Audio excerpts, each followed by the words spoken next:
Now, in contrast, Intel shares slid after the chipmaker forecast quarterly revenue below market expectations. The company cites inability to meet surging demand for AI-related server processors. While demand from data centers remains strong, supply constraints and factory inflexibility are limiting near-term gains. Intel says it was caught off guard by the speed of AI-driven demand even as it ran factories at full capacity.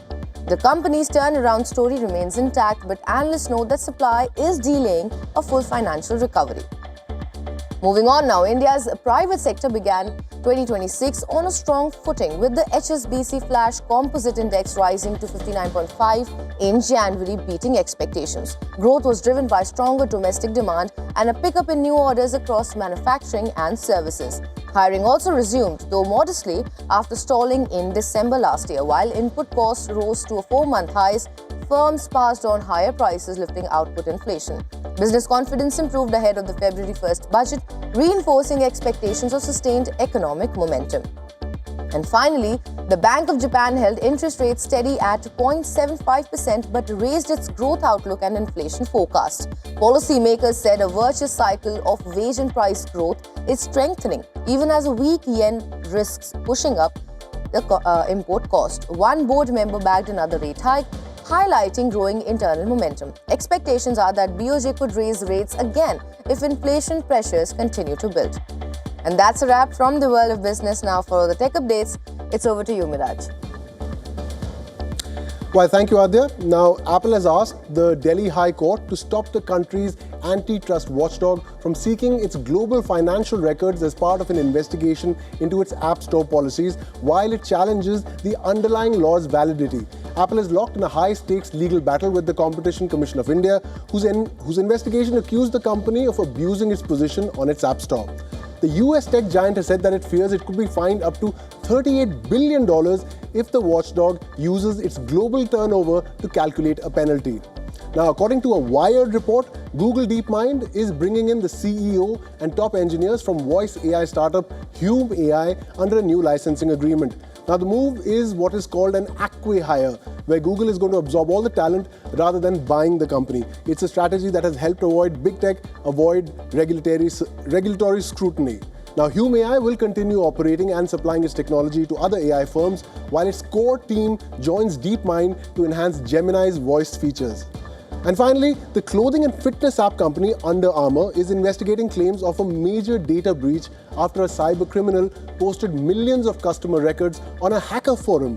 The data was allegedly stolen in a November 2025 cyber attack, which the Everest ransomware group claimed responsibility for on its dark website. Now, the breach came into the spotlight after breach tracking platform Have I Been Pawned notified around 72 million users that their data may have been compromised. Now, according to a Reuters report, the stolen data includes names, email addresses, gender details, dates of birth, approximate locations, and purchase information. That's all we have for you from Tech. Now for sports, it's over to you, Athara. Thank you so much, Miraj. Here are the top sports stories we're tracking for you at this hour. We'll begin with tennis first, where world number 1 Carlos Alcaraz celebrated his 100th Grand Slam match with an easy win at the Australian Open. The 6-time Grand Slam champion sailed past Courtine Moutet in the third round in Melbourne. He comfortably won the match 6-2, 6-4, 6-1 in 2 hours and 5 minutes. Alcaraz now has an 87-13 record in majors, and now he has equalled Bjorn Borg's record for the best start in the Open era through 100 matches. The 22-year-old will face 19-seed Tommy Paul for a place in the quarterfinals. Notably, Alcaraz has never gone past the last 8 in the previous few trips to Melbourne Park. While Alcaraz's third-round match was a straightforward one, it was a tough battle for 2021 US Open champion Daniil Medvedev. The Russian became the first player at this year's Australian Open to win a match after trailing by 2 sets. He battled past Hungary's Fabian Morzan to reach the 4th round. He won the third-round clash 6-7, 4-6, 7-5, 6-0, 6-3. It is the 5th time in his career that Medvedev has come back from 2 sets down to win a Grand Slam match. Waiting for Medvedev in the 4th round is a familiar foe, Leonard Teen. The American upset him in the second round 5-setter in Melbourne last year. Lastly, in cricket, England's struggles continued as they lost to Sri Lanka in the first one-day international in Colombo. This comes weeks after their Ashes defeat in Australia. After being put to bat first, Sri Lanka posted a total of 271 for 6. Kusal Mendes top-scored for the hosts with an unbeaten 93, chasing 272. England were restricted by Sri Lanka spinners despite Ben Duckett 62 and Joe Root 61. Both fell to sweep shots and the runs rate soon climbed up out of reach. England lost 7 wickets for 108 runs and were bundled out for 252. They lost the match by 19 runs. Well, with that, we've come to the end of the sports segment. It's back to you, Jyotsna. Well, thank you so much, Athra, for all these sports updates, and Miraj and Nadia for all the updates from tech and business. All right, with that, we call a wrap to this bulletin. But don't go anywhere. News and updates will follow on the other side. You're watching Beyond World is One. Stay tuned.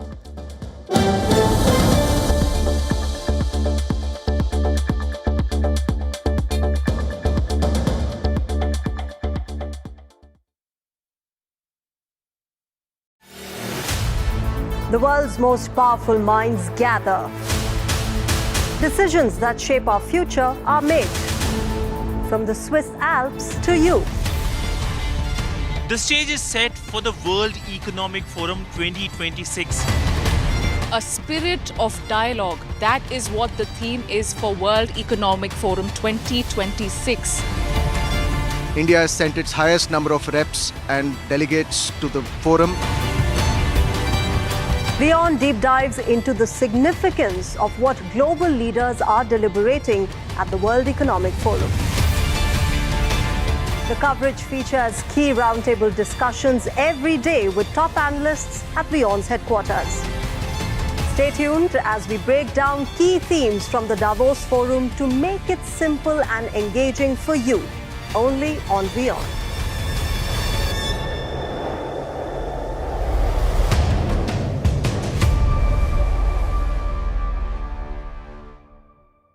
WION, India's global voice, the channel that brings you the biggest stories from across the world through India's lens. Now available in more than 190 countries worldwide, because we believe that the world is one. Watch us in Africa, Europe, USA and Canada, South America, Asia Pacific, Middle East and North African regions. Also available on these digital platforms across the world. WION, World is One. From the bustling trading floors of Wall Street to the vibrant exchanges of Asian stock markets, WION breaks it down for you to make sense of what's happening, as we reveal the key factors behind events, strategic battles, and the game-changing business decisions that shape the world. We bring you all of this and more on World Business Watch.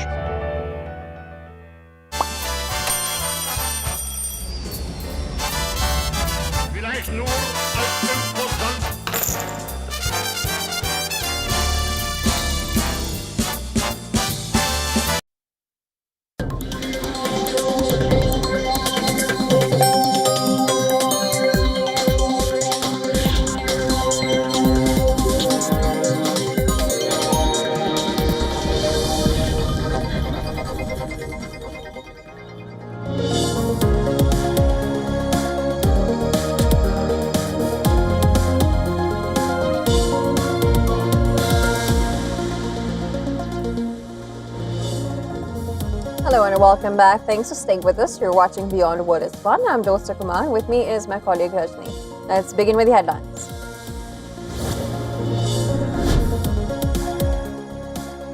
Xi Jinping, speaking with Brazilian counterpart Lula, urges countries to uphold UN's central role in global affairs, seeks Brazil's support in safeguarding global norms after Trump announces plans for a new board of peace.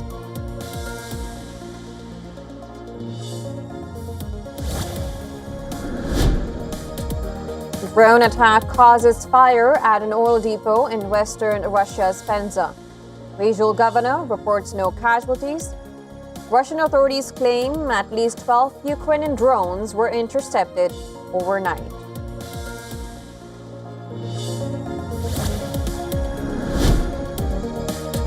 Russia says lasting peace will not be possible unless territorial issues are resolved, as it announces security talks with US and Ukraine in Abu Dhabi today, after late-night talks between President Putin and US envoys.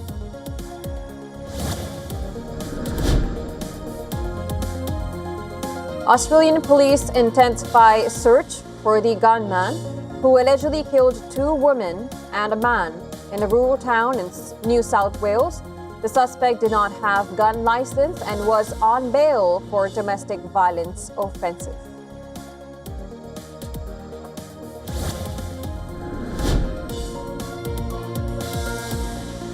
Chinese Coast Guard ships rescue 13 Filipino sailors after a Singapore-flagged cargo vessel capsizes in South China Sea near Scarborough Shoal.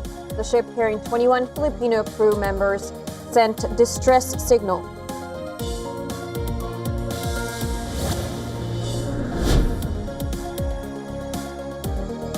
Vietnam's Communist Party unanimously re-elects Tho Lam as General Secretary, confirming he will remain the country's top leader for the next 5 years.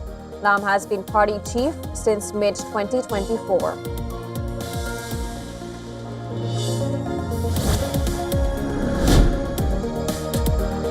South Korea repatriates 73 suspected online scammers from Cambodia. The largest such group returned so far over allegations they defrauded more than 800 South Koreans of about $33 million.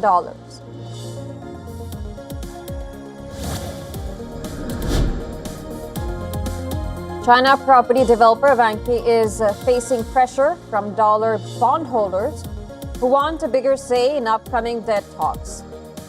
This comes as concerns grow over repayments and the sector's ongoing financial stress.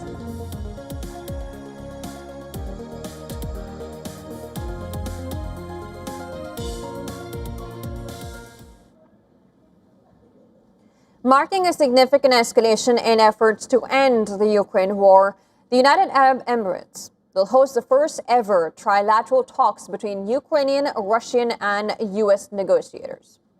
Now, Witkoff and the U.S. team will arrive in Abu Dhabi today. Kremlin, too, has confirmed the participation of Russian negotiators in the 2-day trilateral talks. The high-stakes meeting comes just today after Ukrainian President Zelensky met U.S. President Donald Trump in Davos. At the same time, U.S. Special Envoy Steve Witkoff and Trump's son-in-law Jared Kushner were in Moscow. The duo held discussions with Russian President Vladimir Putin to end the war in Ukraine. Later, Kremlin foreign policy aide Yuri Ushakov described the discussion as useful, but said that a long-term settlement cannot be achieved without resolving the territorial issue. In Davos, Zelensky met Trump on the sidelines of the World Economic Forum. Now, speaking to journalists, Zelensky said that Trump's ability to have dialogue with Russian President Putin means he can bring about an end to the war in Ukraine. To stop this war. And that's why I think President Trump he really can, because he has dialogue with Putin. Not everybody has dialogue, just even dialogue. He has dialogue with Putin on the same levels. According to the Ukrainian president, the two leaders agreed on what post-war U.S. security guarantees for Ukraine would look like. While Zelensky did not share the specific details, he said the deal was done and ready to be signed by the leaders. But Zelensky also underlined that issue of territory remained unresolved. We speak about one issue, which is the most difficult, which has been not solved, and I think that trilateral meetings maybe will show each other variants. It's all about the eastern part of our country. It's all about the land. This is the issue which has been not solved yet. Zelensky also slammed his European allies for inaction. He opened a speech at the World Economic Forum with a reference to the American film Groundhog Day, saying Europe and the wider world were trapped in a cycle of repeating the same debates while threats continue to evolve.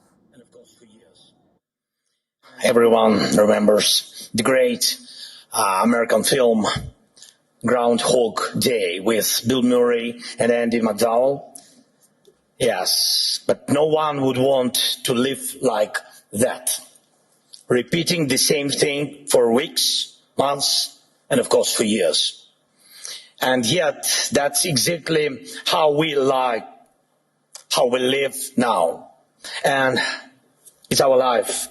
And every forum like this one proves it. The issue of territory, most notably the Donbas region in eastern Ukraine, continues to be the elephant in the room. But will the trilateral in Abu Dhabi pave the way for a breakthrough, or will both sides be back to square one?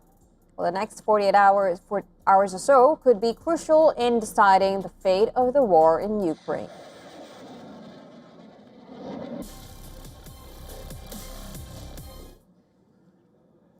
Now, U.S. President Donald Trump has toned down his claims on Greenland. A deal seems to be taking shape. The aim is to satisfy U.S. demands and European concerns.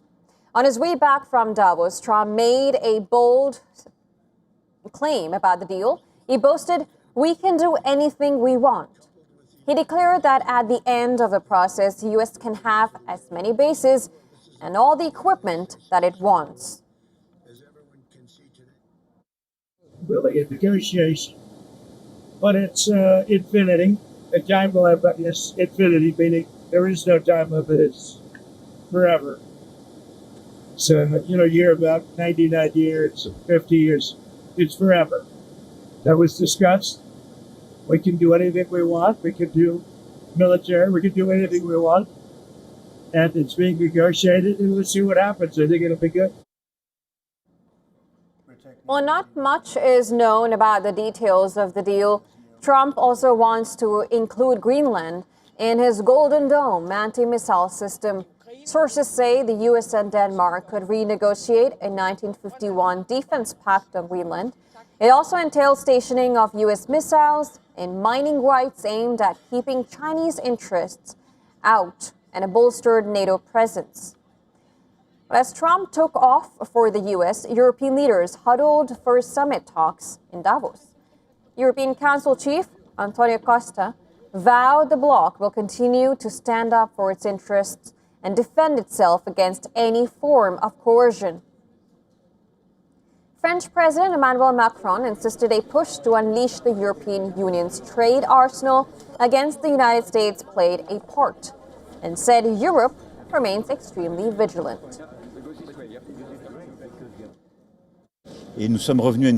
We have returned to a situation that seems much more acceptable to me, even though we remain vigilant. The conclusion to be drawn is that when Europe reacts in a united manner, using the instruments at its disposal, when it is under threat, it can command respect. And that is a very good thing.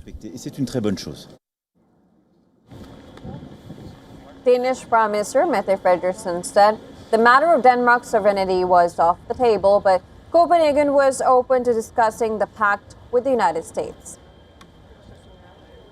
You're asking about red lines. We have them. Of course, I think it's clear for everybody that we are a sovereign state, and we cannot negotiate about that because it's a part of the very basic democratic values. But of course, we can discuss with the US how we can strengthen our common cooperation on security in the Arctic region. When Europe is not divided, when we stand together, and when we are clear and strong, also in our willingness to stand up for ourselves, then the results will show. Greenland's Prime Minister Jens Frederiksen Nielsen said he did not know what had been agreed with Trump, but said he wanted to continue a peaceful dialogue.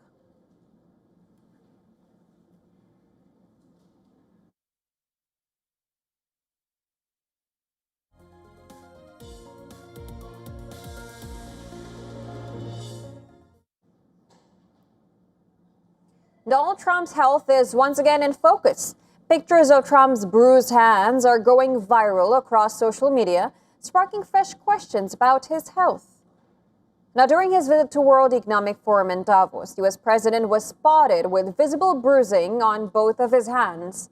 The discoloration was clearly seen as Trump signed documents for his proposed Board of Peace. While the White House has moved quickly to address the speculation, Press Secretary Caroline Leavitt dismissed the bruising as a result of a minor accident, saying President Trump struck his hand against a corner of a signing table during the event.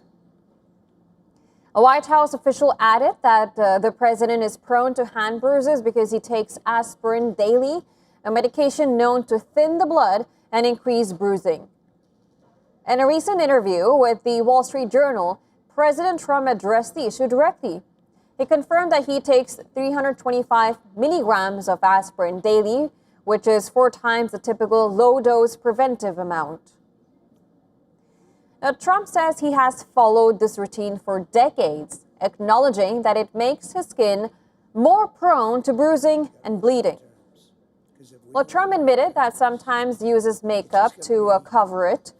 The U.S. president has repeatedly rejected any suggestion that his health is declining.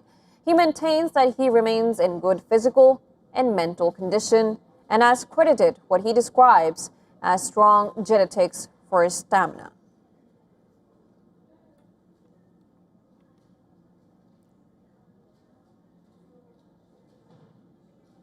And the war of words between the leaders of the U.S. and Canada has escalated. President Trump says Canada is now not welcome to his Board of Peace. And this after Prime Minister Mark Carney hit back at Trump's claim that Canada lives because of the United States. Well, during his speech at the World Economic Forum, Trump had claimed that Carney was not grateful during his Davos speech.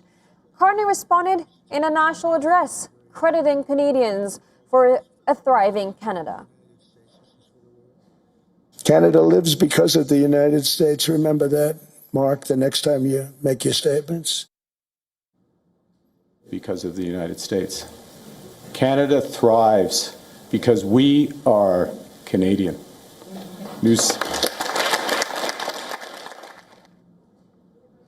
Now, Trump appeared to shoot back later Thursday on his Truth Social platform, withdrawing an invitation for Canada to join the Board of Peace.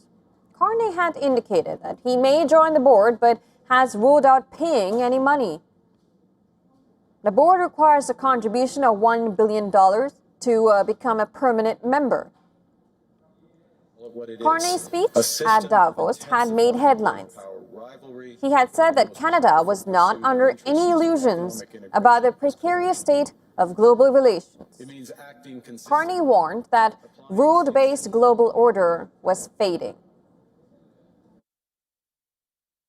It seems that every day we're reminded that we live in an era of great power rivalry, that the rules-based order is fading, that the strong can do what they can and the weak must suffer what they must.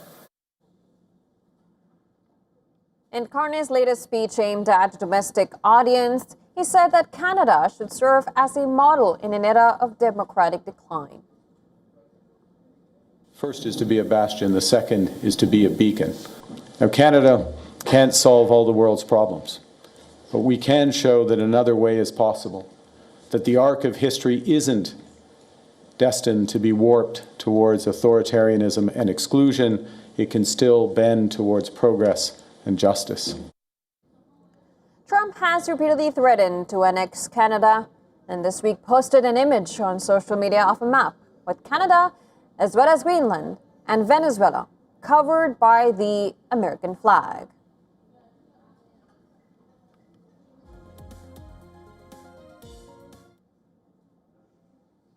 Now, U.S. Vice President J.D. Vance has defended immigration enforcement operation in Minneapolis, including the alleged detention of a 5-year-old child. Now, visiting the city amid weeks of protests and unrest, Vance claimed that the child was detained only because his father fled from agents adding federal officers had little choice but to secure the boy's safety. His dad was an illegal alien, and then when they went to arrest his illegal alien father, the father ran.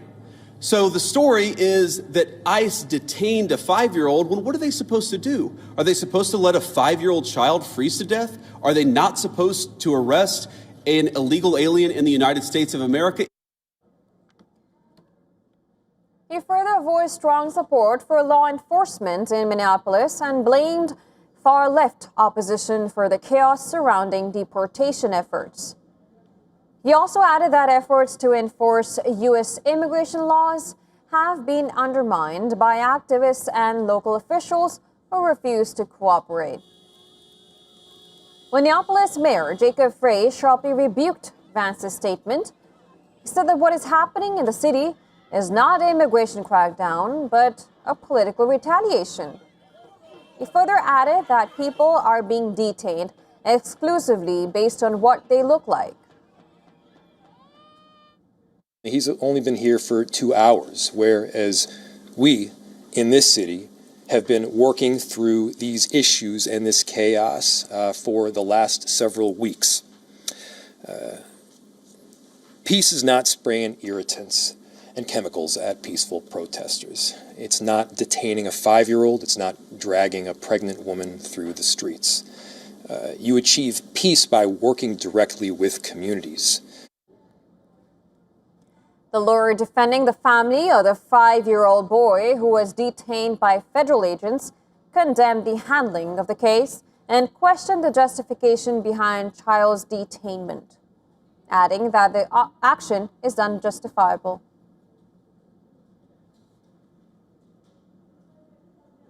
The family was not eluding ICE in any way. They were following all the established protocols, pursuing their claim for asylum, showing up for their court hearings, and posed no safety, no flight risk, and never should have been detained.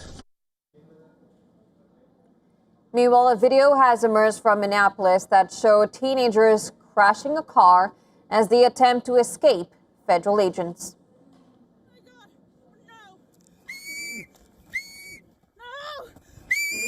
Stop!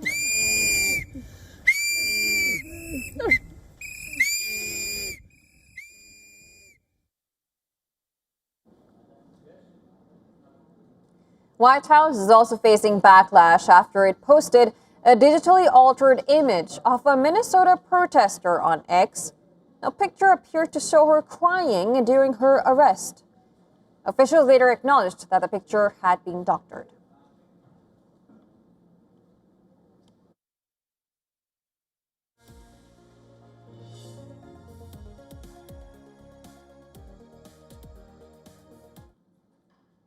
And Iraq is set to start legal proceeding against Islamic State fighters who are being transferred from Syria's prisons with help of U.S. forces. And this comes as a fragile ceasefire holds between the Syrian government and Kurdish-led forces amid mass displacement in northeast Syria. Now in Syria, government forces have begun transferring Kurdish fighters from a northern prison that had been holding Islamic State detainees. Buses and cars were seen leaving the Al-Aqtan province on the outskirts of the city overnight. Now, the transfer was part of a weekend agreement between Syrian government and the Kurdish-led forces. It was aimed at easing tensions after weeks of clashes. The U.S. military says it has moved 150 Islamic State fighters from a jail in Hasakeh province to a secure location in Iraq. This was part of a larger operation to move 7,000 Islamic State from the country. The transfer follows a ceasefire agreement that has brought much of Syria's northeast under Damascus control after the Kurdish-led Syrian Democratic Forces withdrew from key areas, including detention sites holding thousands of Islamic State suspects and their relatives. The Iraqi Prime Minister Mohammad Shia al-Sudani met U.S. Special Envoy for Syria Tom Barak in Baghdad on Thursday to discuss the transfer of Islamic State prisoners from northeast Syria to Iraqi detention centers. Syria's UN ambassador, Ibrahim Olabi, welcomed the American operation, saying the government is ready to provide logistical and security support to ensure its success. In this context, the Syrian government welcomes the American operation to transfer ISIS detainees out of Syrian territory and affirms its readiness to provide the necessary logistical and security support to ensure its success. Despite the ceasefire in force, the situation on ground continues to remain volatile, with both sides continuing to accuse each other of breaching the fragile ceasefire. Meanwhile, the United Nations says more than 134,000 people have been displaced in northeast Syria. Aid supplies reached Kamishli in Syria on Thursday, where families displaced from the northeast have taken shelter in schools.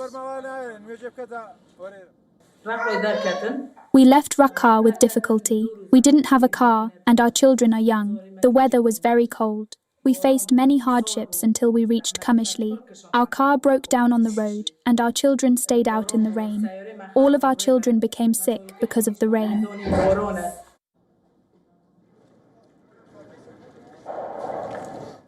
The United Nations says it has taken over management of vast camps in northeast Syria, housing tens of thousands of women and children linked to the Islamic State. The Al-Hol and Roj camps together hold around 28,000 civilians. And UNHCR, which has taken over camp management responsibilities, is actively coordinating with the Syrian government to urgently resume the safe delivery of life-saving humanitarian assistance.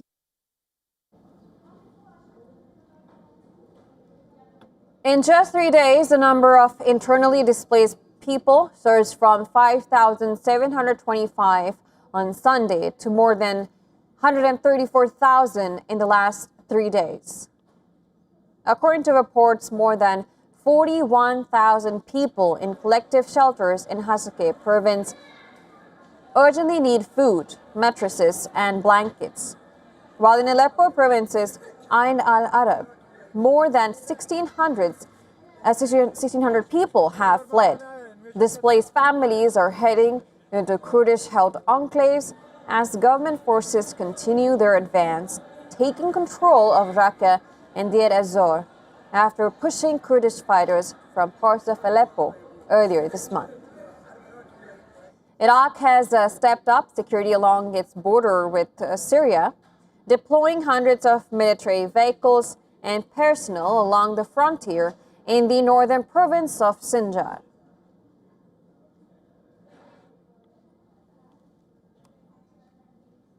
The Indian rupee continues to face sustained pressure despite showing some recovery in early hours today. The Indian currency is hovering near record lows against the US dollar as multiple global and domestic factors weigh on sentiment. Now, the currency has extended its recent decline, with USD INR trading close to the lifetime high of around 92. Despite a brief pause in the dollar's rally, the rupee remains firmly on the defensive and is holding on to weekly losses. The fall in the rupee has been driven largely by relentless foreign fund outflows. Uncertainty around trade relations between India and the United States has added to the strain. The absence of a finalized trade agreement has kept investors cautious, even as negotiations continue.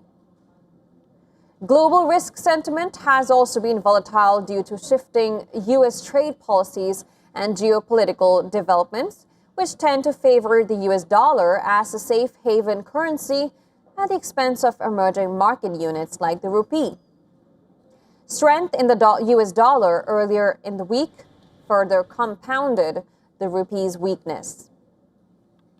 Although the dollar index has eased recently, it remains relatively elevated, limiting any meaningful recovery in the Indian currency. Expectations surrounding changes in U.S. monetary leadership have also added to currency market uncertainty. Domestically strong economic indicators such as upbeat purchasing, managers' index data have failed to support the rupee as capital flows and global factors continue to dominate currency movements. While experts say Indian markets and the rupee show little signs of finding relief in the short term.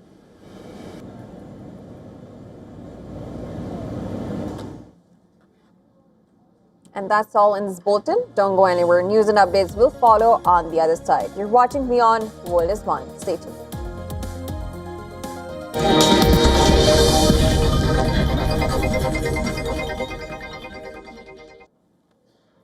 WION, India's global voice. The channel that brings you the biggest stories from across the world through India's lens. Now available in more than 190 countries worldwide. Because we believe that the world is one. Watch us in Africa, Europe, USA and Canada, South America, Asia Pacific, Middle East and North African regions. Also available on these digital platforms across the world. WION. World is one.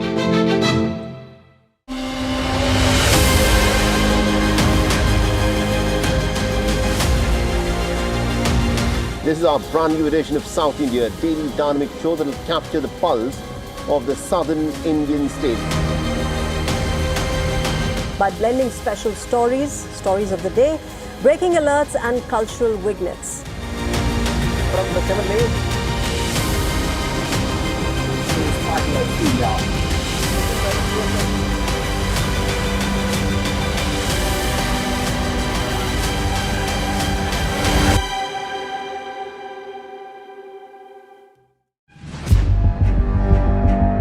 Where darkness hides behind every corner.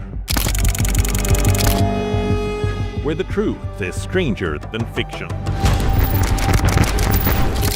A show that dives deep into the stories which shock and mystify. Unsolved murders. Psychopaths who defy explanation. International war crimes. And millions swindled in financial fraud. The victims, the accused, and the sinister plot. Crime is your front row seat to darkness.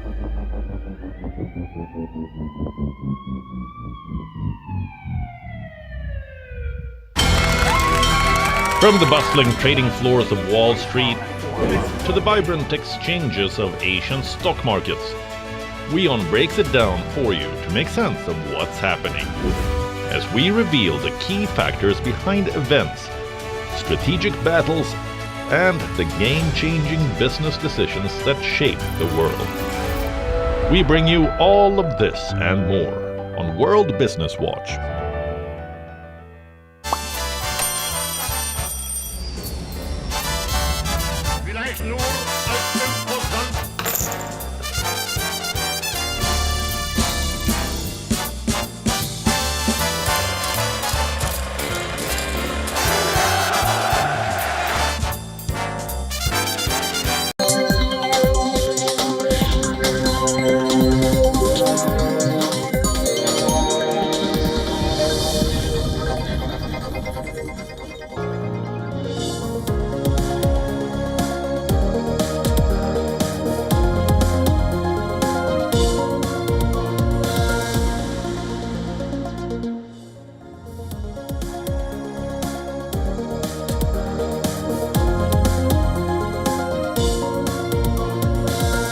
And welcome back. Thanks very much for staying on with us. Starting off with a quick look at the top stories making headlines at this hour.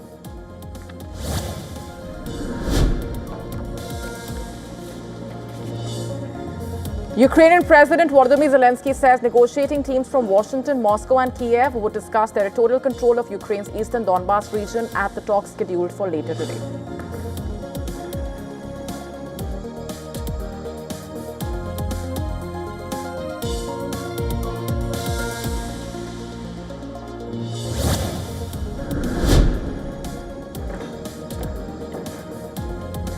The NATO chief and the Danish Prime Minister agree on boosting engagement on Arctic security after US President Donald Trump backed off his threats to seize Greenland. The NATO chief says the transatlantic alliance will coordinate with Denmark to ensure the safety of NATO members.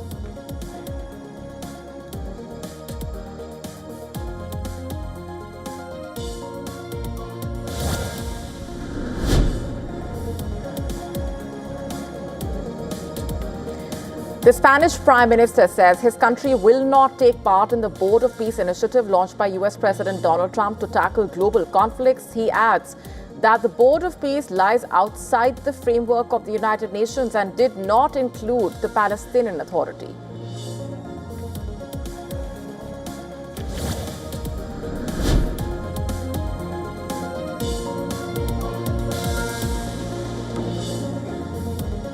India's Prime Minister receives grand welcome by thousands of BJP workers and supporters in Kerala. The Prime Minister takes a bow at the rally, says the BJP's win in Thiruvananthapuram's municipality polls is historic.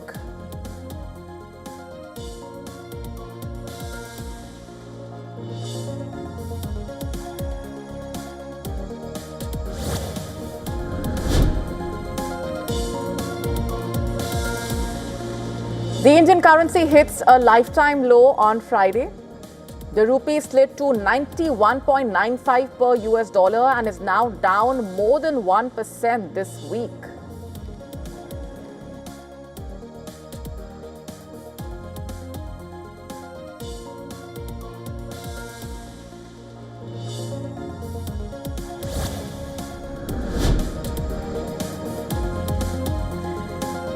Eurozone business activity expands more slowly than expected in January. The common currency bloc started the year on a weaker note, but sentiment has improved since Wednesday.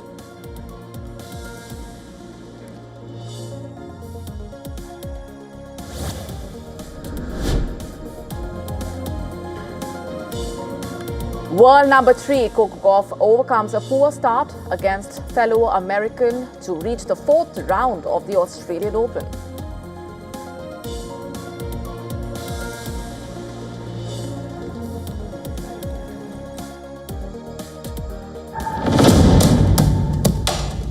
The Gaza Board of Peace is being watched, and will it replace the UN is the big question.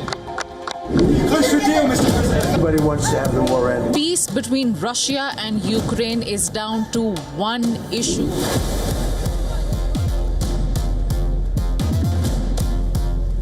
We want to stop this war. And that's why I think President Trump can, he really can, because he has dialogue with Putin. The showstopper here at Davos, who will be used in difficult jobs, but also the use of AI that has been the focus area of conversation during this year's World Economic Forum here at Davos.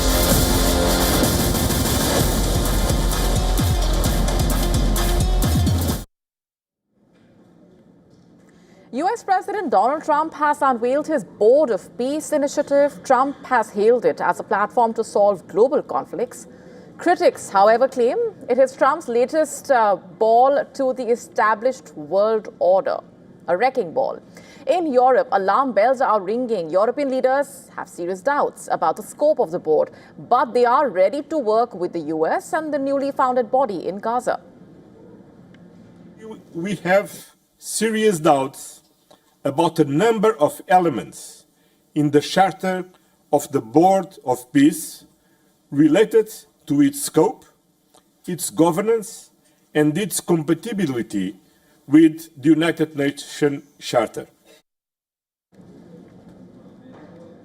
Meanwhile, Moscow is watching the developments closely. It has not accepted Trump's invitation to the board.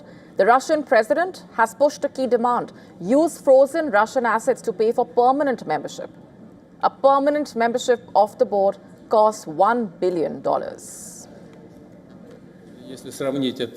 Even before we decide on the issue of participation in the composition and work of Board of Peace, taking into account Russia's special relationship with the Palestinian people, we could, I think, send $1 billion from Russian assets frozen under the previous US administration, to Board of Peace.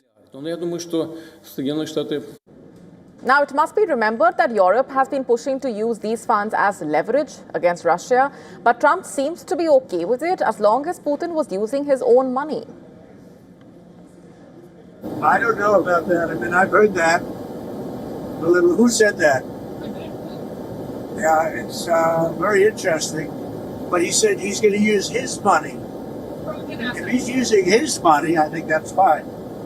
Now, if you're talking about where he said this morning, he's going to join the Board of Peace and he's going to make a contribution of $1 billion. Yeah, by using his money. I mean, if he's using his money, that's great. Originally meant to oversee Gaza's rebuilding, the board's charter now does not seem to limit its role. It appears to want to rival the United Nations, and its logo bears striking resemblance to the UN, both including a globe with olive branches on each side, as you can see. However, the UN logo shows a map of the entire world.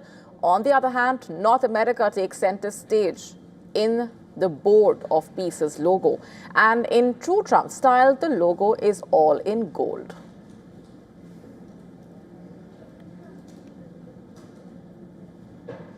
And WION's Assistant Editor for Foreign Affairs, Siddhant, reporting from Davos, where US President Donald Trump unveiled his new Board of Peace initiative, presenting it as a global platform to resolve conflicts. And the move has triggered debate over whether the initiative is actually meant to work alongside the UN or challenge its authority. Listen to this. Here at Davos, a significant development took place. The US President Donald Trump signed and chaired the Gaza Board of Peace, and many countries were represented, including Pakistan, Argentina, Armenia, Azerbaijan. The US President reiterated his claims that he resolved 8 wars. Of course, many won't agree with his points, his claims.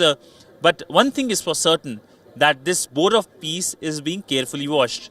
It is a very controversial initiative. Many countries have opted out. Many have remained silent over it. But the question is the US President trying to replace the United Nations with the Gaza Board of Peace instead of reforming and pushing for reform of the UN? Is he trying to essentially replace it? That's the worry for many countries from Europe to Asia. With video journalist Neeraj Patel, Siddhant for WION in Davos, Switzerland. The United States has completed its withdrawal from the World Health Organization, and the US claims it is leaving due to the organization's mishandling of the COVID-19 pandemic, its failure to adopt reforms, and its inability to demonstrate independence from political influence. What is this one? Withdrawing from the World Health Organization, sir? Ooh, that's a big one. Would you say that European Union conflict is part of BRICS? Withdrawing from the World Health Organization? President Trump had announced plans to leave the WHO in January 2025, remember, just hours after he was sworn in for a second term. In the year-long process, the US stopped funding WHO and withdrew all personnel from the organization. It also started pivoting activities previously conducted with the organization to direct bilateral engagements with other countries and organizations. In fact, additionally, the Trump administration criticized WHO's leadership structure, saying that none of its 9 directors general were American, despite the scale of US funding and the involvement of personnel from the US Centers for Disease Control and Prevention. Back in 2020, Trump announced a decision to quit WHO after more than 70 years of membership. But the United States rejoined the organization under the presidency of Joe Biden. Experts are warning that the US withdrawal from the organization will diminish its global influence and leave it more vulnerable to pandemics.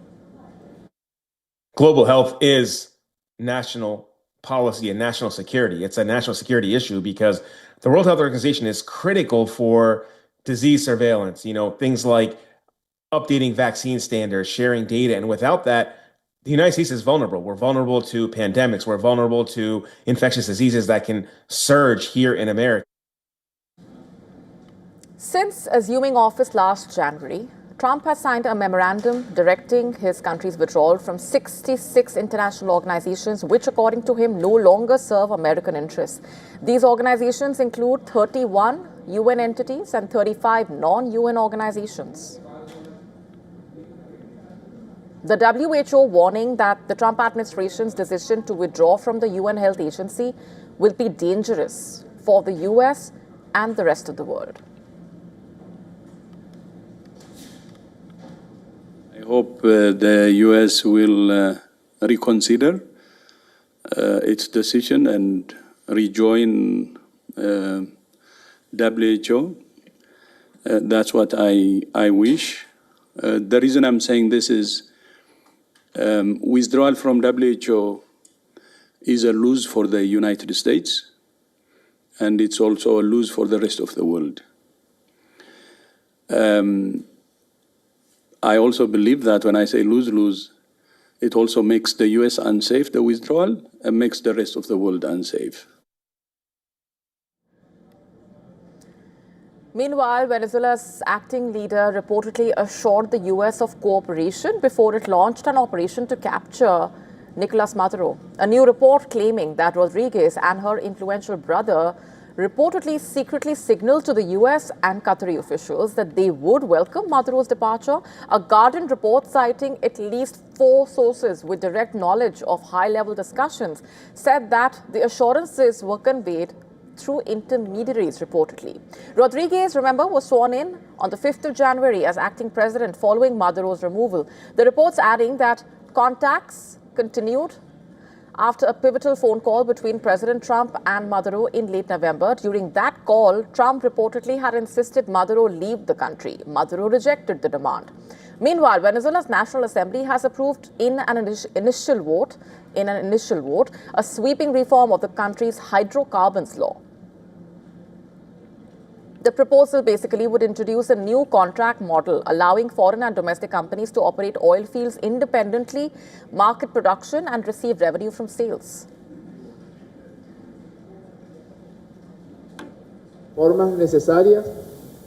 We will make the necessary reforms to enable a rapid increase in Venezuela's oil production. We have said this on several occasions. I have heard President Nicolas Maduro say it several times, and I have heard interim President Delcy Rodriguez say it. Having oil underground serves no purpose.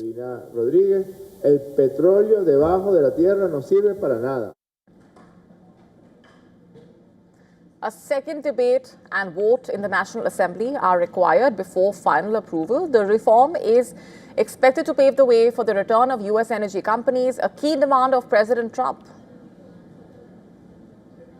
And in Washington, the U.S. House of Representatives voted on a resolution directing President Trump to remove American military forces from Venezuela as Democrats push to curb presidential authority in the region.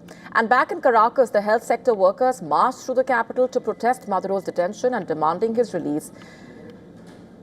In fact, a lawmaker and the former president's son joined the march as it moved towards the United Nations office. We call for an end to sanctions and the blockade. We are asking for a statement from the United Nations on the military aggression suffered by Venezuela and for an end to that military aggression. And we are asking for the return of the president who has been kidnapped, Nicolas Maduro Moros and Cilia Flores.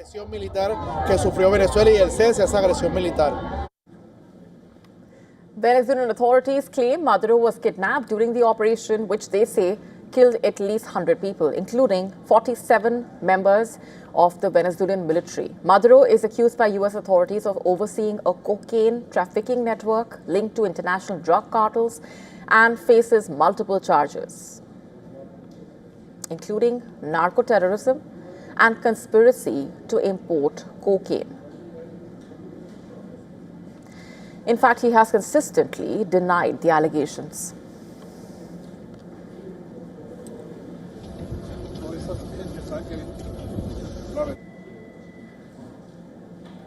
And marking a significant escalation in the efforts to end the Ukraine war, the UAE will be hosting the first ever trilateral talks between the Ukrainian, Russian and US negotiators. Withdrawal and the US team will arrive in Abu Dhabi today. Kremlin also has confirmed the participation of Russian negotiators in the two-day trilateral talks. The high-stakes meeting coming just a day after Ukrainian President Volodymyr Zelensky met the US President in Davos. At the same time, the US Special Envoy Steve Witkoff and Trump's son-in-law Jared Kushner were in Moscow. The duo held discussions with the Russian president to end the war. And later, the Kremlin foreign policy aide described the discussion as useful, but said that a long-term settlement cannot be achieved without resolving the territorial issue. In Davos, Zelensky met Trump on the sidelines of the World Economic Forum. Speaking to journalists, Zelensky said that Trump's ability to have dialogue with the Russian president means he can bring about an end to the war in Ukraine. We want to stop this war. And that's why I think President Trump he really can, because he has dialogue with Putin. Not everybody has dialogue, just even dialogue. He has dialogue with Putin on the same levels. And according to the Ukrainian president, the two leaders agreed on what post-war US security guarantees for Ukraine would look like. While Zelensky did not share the specific details, he said the deal was done and ready to be signed by the leaders. Zelensky also underlined that the issue of territory remained unresolved. We speak about one issue, which is the most difficult, which has been not solved, and I think that trilateral meetings maybe will show each other variants. It's all about the eastern part of our country. It's all about the land. This is the issue which has been not solved yet. Zelensky also slammed his European allies for inaction. He opened his speech at the World Economic Forum with a reference to the American film, saying Europe and the wider world were trapped in a cycle of repeating the same debates while threats continue to evolve. Everyone remembers the great American film Groundhog Day with Bill Murray and Andy McDowell. Yes, but no one would want to live like that, repeating the same thing for weeks, months, and of course for years. And yet, that's exactly how we live now. And it's our life. And every forum like this one proves it. The issue of territory, most notably the Donbas region in eastern Ukraine, continues to be the elephant in the room. But will the trilateral in Abu Dhabi pave the way for a breakthrough is the question, or will both sides be back to square one? The next 48 hours could be crucial in deciding the fate of the war.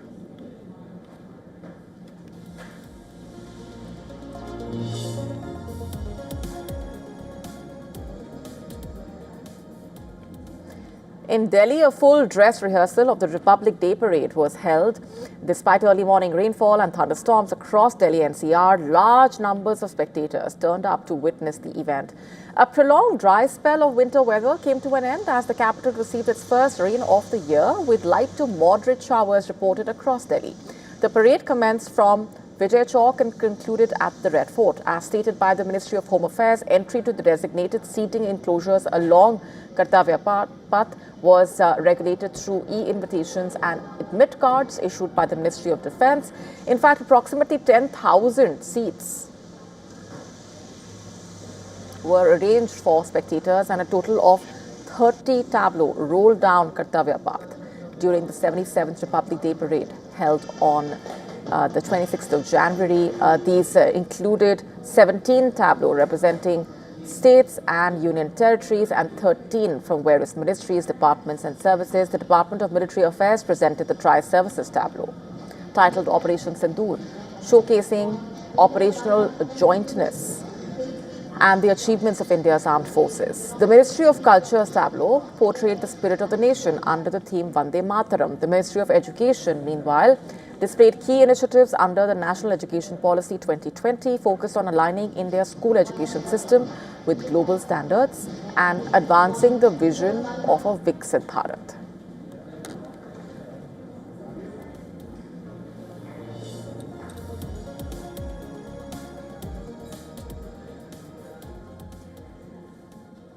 Miniature Dachshunds have officially earned the title of being the hottest dog breed in the UK, popularly called the sausage dog. The long-bodied, short-legged miniatures displayed the French bulldog, which ruled the charts for a decade. In fact, over the years, the breed has been made popular by celebrities. Famous owners have ranged from Picasso to Adele. In December 2025, the average price of a miniature was over 1,000 UK pounds, up from 983 UK pounds in December 2024. Miniatures are prized for being loyal, playful and compact. They can also be stubborn, territorial and wary of strangers. They also have a reputation of barking a lot, a trait that is said to reflect their hunting origins, and also for being notoriously hard to house train. According to The Times, the top 5 dog breeds in the UK include the French Bulldog, Labrador Retriever, Cocker Spaniel and Miniature Dachshund. Apart from dogs, the report mentioning that cats are also gaining ground in the UK, with kitten ads rising 8% in 2025 and British short hairs accounting for about 20% of the sales.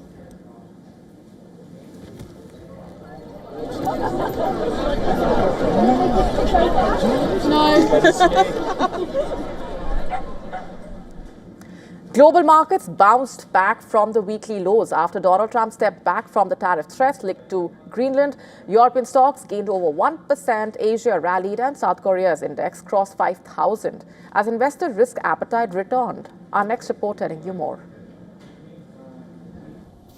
Global markets rebounded from this week's lows on Thursday. I don't have to use force. I don't want to use force. I won't use force. Investors were relieved after US President Donald Trump dropped his tariff threats over Greenland.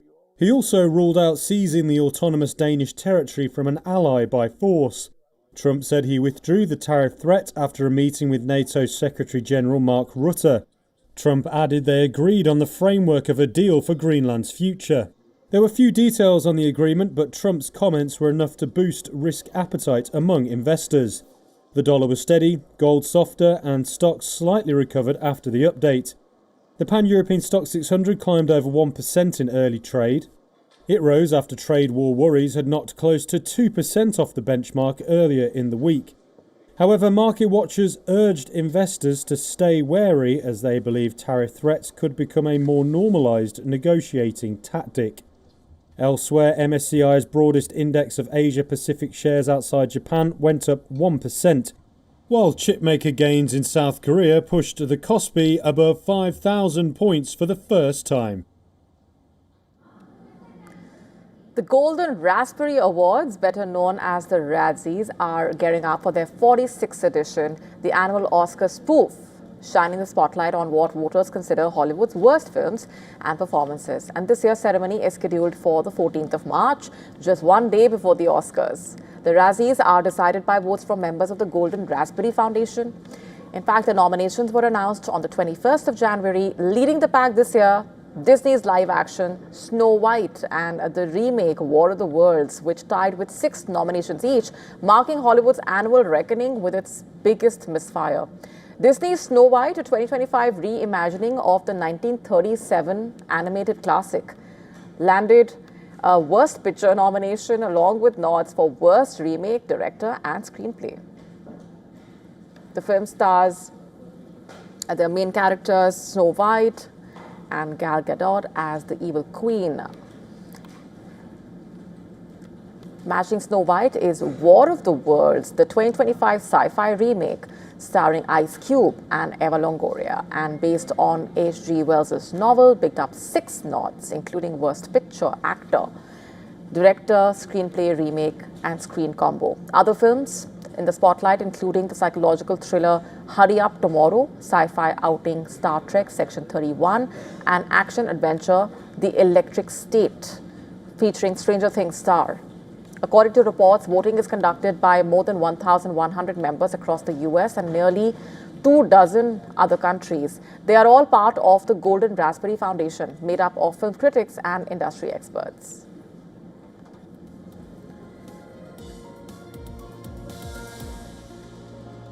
Animal advocates are scrambling to rescue over 200 dogs from a rural Mississippi property.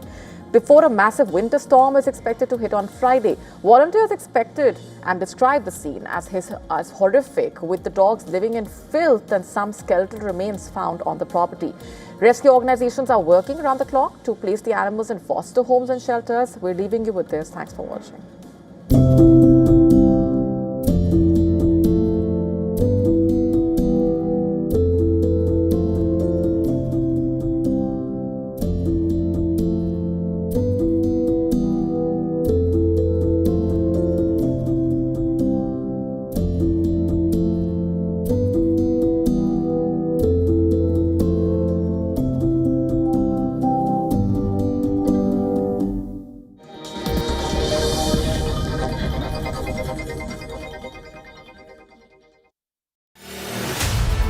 The world's most powerful minds gather. Decisions that shape our future are made. From the Swiss Alps to you. The stage is set for the World Economic Forum 2026. A spirit of dialogue. That is what the theme is for World Economic Forum 2026. India has sent its highest number of reps and delegates to the forum. WION deep dives into the significance of what global leaders are deliberating at the World Economic Forum. The coverage features key roundtable discussions every day with top analysts at WION's headquarters.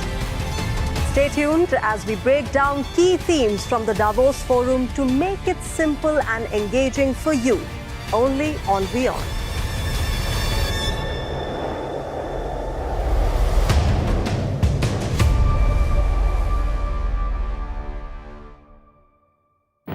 Rashtriya Swayamsevak Sangh. To some, it's an extreme ideology. To others, it's the very soul of India. To some, it's rebellion. To others, it's a principle of nation building. Coming soon to challenge perceptions in RSS centenary year, Kesariya at 100. WION, India's global voice, the channel that brings you the biggest stories from across the world through India's lens. Now available in more than 190 countries worldwide. Because we believe that the world is one. Watch us in Africa, Europe, USA and Canada, South America, Asia Pacific, Middle East and North African regions. Also available on these digital platforms across the world. WION. World is one. From the bustling trading floors of Wall Street to the vibrant exchanges of Asian stock markets, WION breaks it down for you to make sense of what's happening. As we reveal the key factors behind events, strategic battles, and the game-changing business decisions that shape the world. We bring you all of this and more on World Business Watch.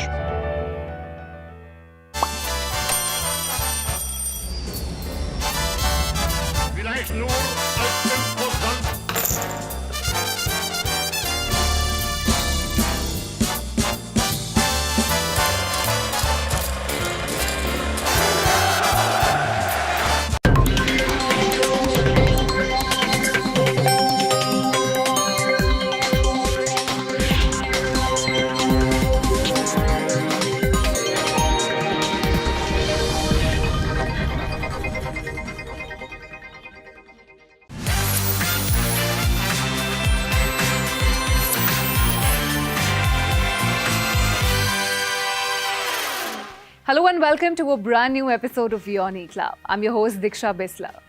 On the show today, we tell you all about Zootopia 2, the Disney movie that has become the biggest Hollywood animated movie of all time. We pay a tribute to iconic designer Valentino and know all about the Hollywood stars who have dual citizenship. So without further ado, let's get started. Immortal.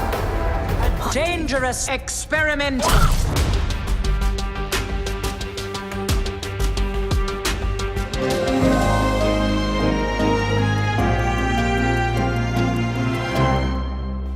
Disney's Zootopia 2 has leapt into the history books.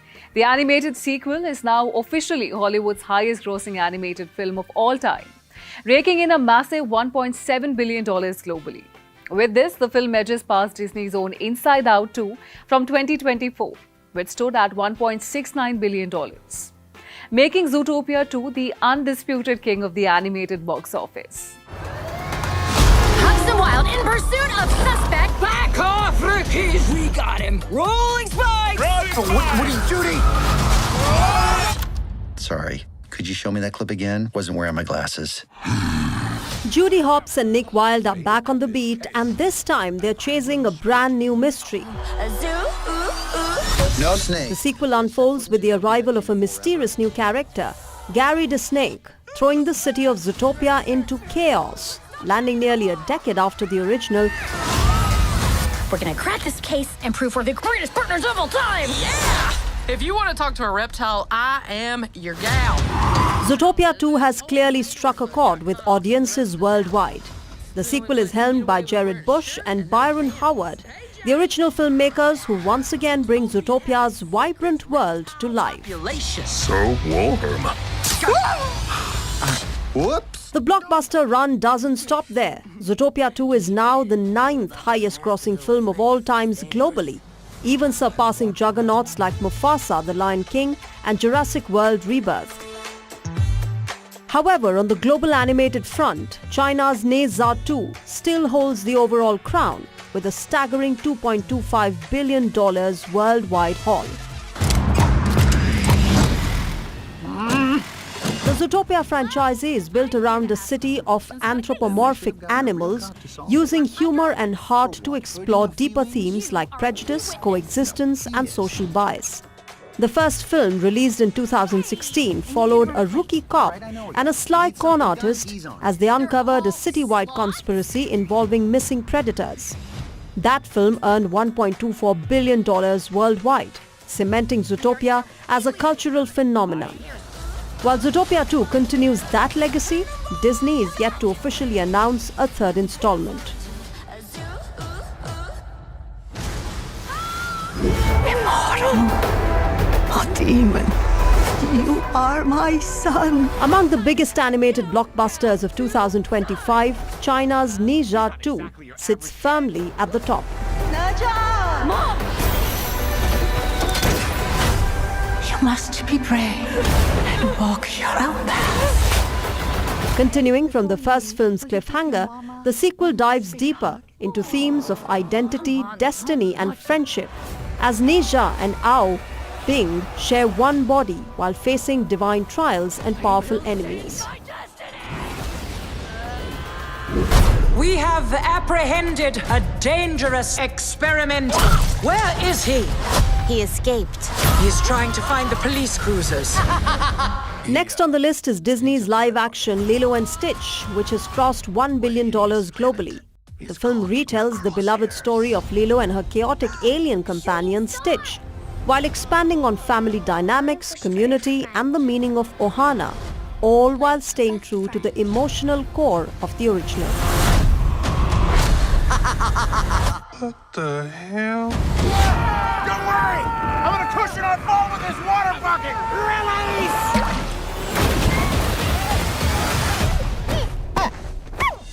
Close behind is a Minecraft movie, which has mined nearly $958 million worldwide. The film follows 4 ordinary people pulled into the blocky overworld, where they team up with Steve, played by Jack Black. Life here was perfect.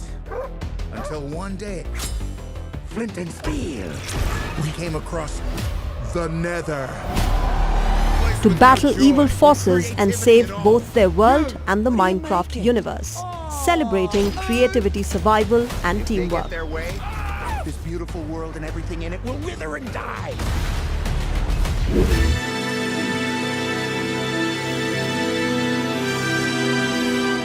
Japanese anime continues to dominate globally, with Demon Slayer Infinity Castle earning $700 million worldwide. Directed by Haruo Sotozaki, the film features emotionally charged battles between the Demon Slayer core and the powerful Upper Moon demons, pushing the story toward its epic final confrontation.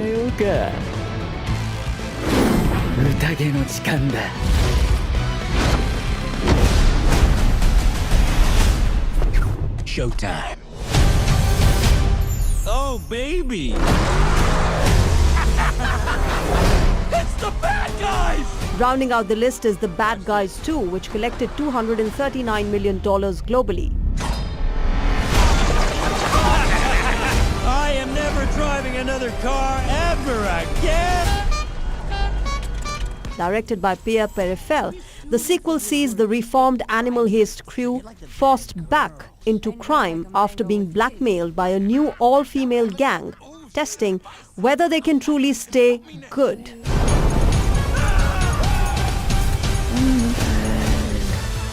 From talking animals and pixelated worlds to anime epics and nostalgic reboots, 2025 has proven that animation continues to dominate global cinema, breaking records, crossing cultures, and pulling in audiences of all ages back into theaters.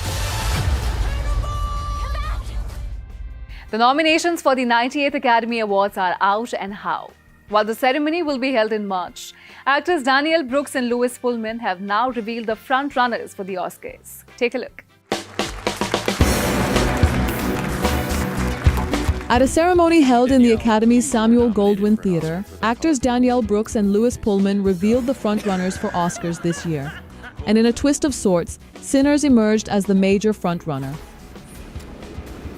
Ryan Coogler's Sinners, a vampire drama set in the 1930s South, smashed the all-time Oscars record with a total of 16 nominations. The blues-inflected drama blasted past the previous record of 14, jointly held by All About Eve, Titanic, and La La Land. The tally included a Best Actor nomination for Michael B. Jordan, who plays twins battling supernatural forces and racists, as well as nods for everything from screenplay to score. Sinners also picked up a nomination for Best Casting, the first new category to be added to Hollywood's most prestigious awards in more than 2 decades. After scoring the most wins at Golden Globes, Paul Thomas Anderson's dark comedy, One Battle After Another, fell behind Sinners with a total of 13 nods. While Leonardo DiCaprio and Benicio del Toro received nominations in acting categories, Anderson was named in the directing category, and the movie is competing for the Best Picture award among other categories. Interestingly, the top 2 films both came from Warner Bros., the movie studio that is currently the target of a bidding war between Netflix and Paramount.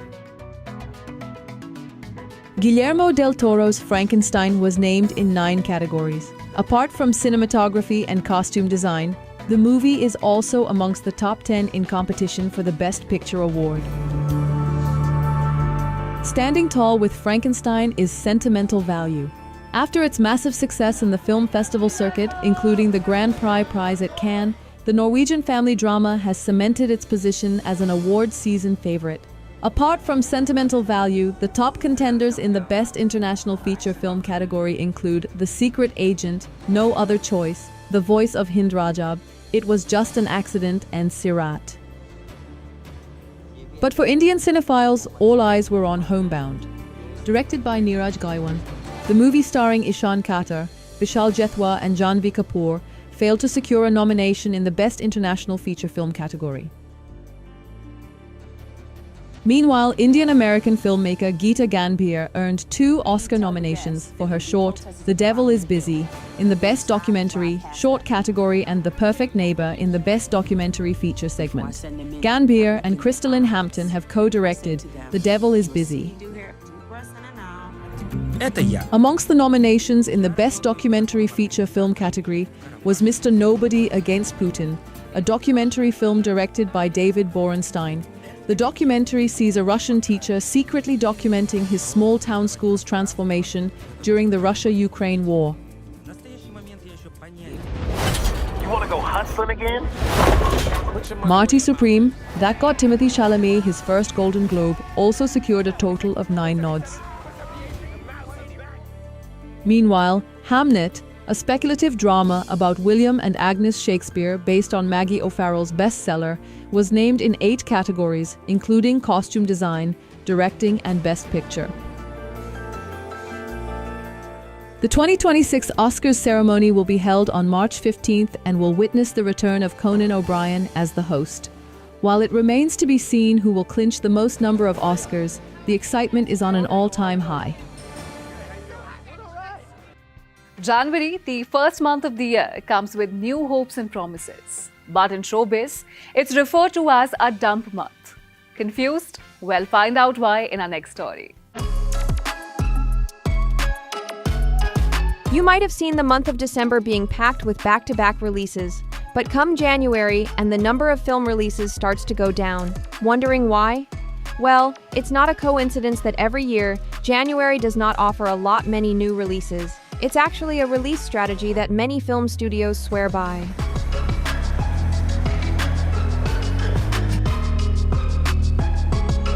January and February are referred to as dump months in showbiz because studios tend to either completely avoid releasing their big budget projects during this period or put out lower quality movies they have less faith in.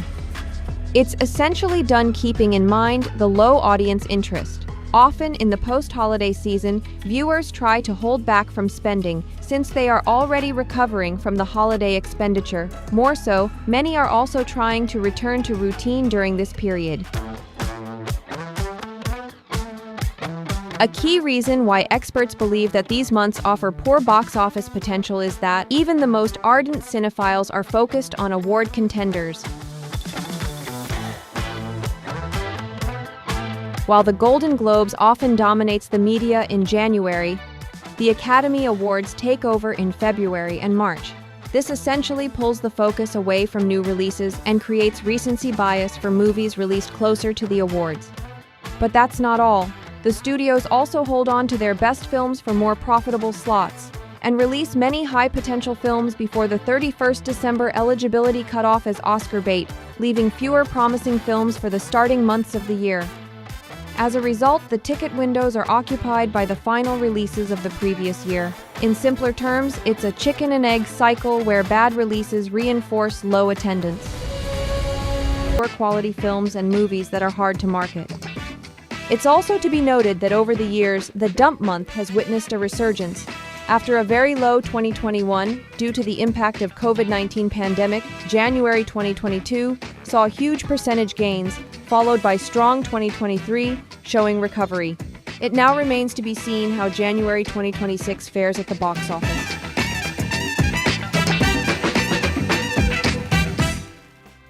In an increasingly interconnected world, many of Hollywood's biggest names are more than just American icons. They are legal citizens of multiple nations, whether driven by heritage, political protest, or simply a desire for privacy. The Dual Passport Club is growing. The latest high-profile addition to the dual citizenship ranks is George Clooney.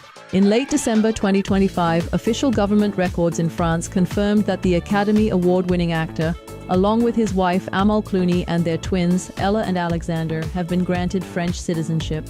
The move follows the family's 2021 purchase of Domaine du Canadel, an 18th-century wine estate in Provence. For Clooney, the decision was largely motivated by a desire to raise his children away from the relentless paparazzi culture of Los Angeles. Many stars seek second passports to honor their family history or simplify their work across the Atlantic.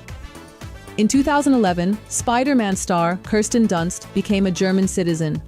Her father is German, and she sought the passport both to honor her heritage and to make filming in Europe a more seamless process. Sandra Bullock, who spent much of her childhood in Nuremberg and since she speaks fluent German, reclaimed her German citizenship in 2009, all the while maintaining dual status with her American passport. Natalie Portman, who was born in Jerusalem as Natalie Hirschlag, has held dual Israeli and American citizenship since childhood. Though she is synonymous with Australia, Nicole Kidman was actually born in Hawaii to Australian parents, granting her citizenship in both countries from birth. Sometimes citizenship isn't just about birthright, it's an honor bestowed by a grateful nation. In 2019, the Greek government granted honorary citizenship to Tom Hanks and his wife, Rita Wilson, citing their long-standing love for the country and their efforts in raising awareness for the 2018 wildfires near Athens. Angelina Jolie, who is deeply committed to conservation in Cambodia, where she also adopted her eldest son, Maddox, was granted Cambodian citizenship by royal decree in 2005. Italian fashion designer Valentino Garavani, known to the world simply as Valentino, has died at the age of 93. The designer was responsible for scaling the heights of high fashion. He was the first Italian to feature on the exclusive Paris Haute Couture catwalks. Valentino ranked alongside Giorgio Armani and Karl Lagerfeld as the last of a leading generation of designers from an era before fashion became a highly commercial industry. Let's get you some of his most famous works. The fashion world is in mourning this week, following the passing of Valentino Garavani at the age of 93. Known globally by just his first name, Valentino was more than a designer. He was the last emperor of haute couture, a man who didn't just follow trends. He dictated the very definition of elegance for over 6 decades.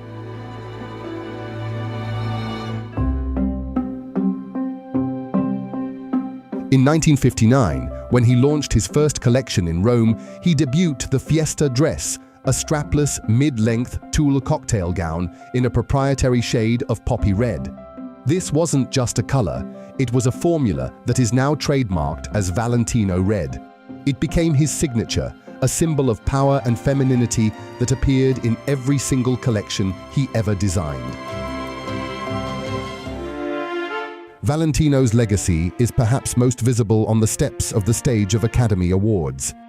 In what remains one of the most iconic fashion moments in history, Julia Roberts accepted her Best Actress Oscar for Erin Brockovich, wearing a vintage 1992 Valentino gown. The black column dress with white Y-shaped piping was a risk at the time. Vintage was rarely seen on the red carpet, but it cemented the idea that true elegance never expires. Valentino often called this moment the proudest of his career. In 2005, when Cate Blanchett won her first Oscar, she did so in a one-shouldered pale yellow silk taffeta gown, custom-made by Valentino. The dress was a masterclass in color theory. Even after his formal retirement in 2008, Valentino remained a fixture of high society.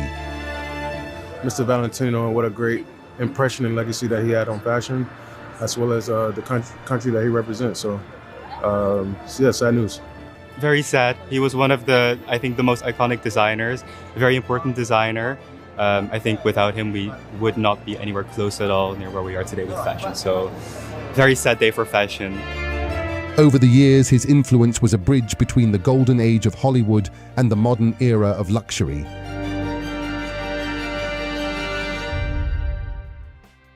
In 2026, fashion seems to be in constant motion, and there's clearly no sign of slowing down.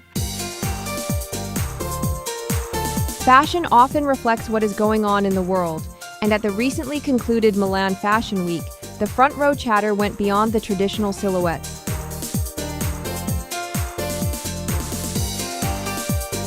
D2, an Italian fashion house founded by Canadian twins Dean and Dan Catton, made a strong, if ironic, case for why they would have been a fun choice as Team Canada's official Olympic outfitter for the February Games. Fellow Canadian Hudson Williams, the well-known actor known for his performance in the buzzy series Heated Rivalry about a gay hockey love story, opened the show, strutting down a fake snow-covered staircase, wearing a ripped double denim jacket and sparkly racing number. Notably, the brand was a gold medal contender for best footwear of the season. The designer duo played with Olympic imagery with their usual irreverence, including an Intarsia gold medal on a ski sweater. Meanwhile, Ralph Lauren presented a much more patrician approach to mountaineering in its stately Milan Palazzo.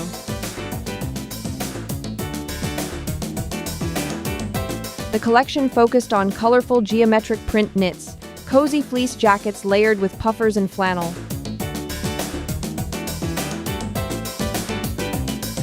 As for Prada, the label explored the range of men's headwear. From barrettes to fedoras, the runway showcased it all.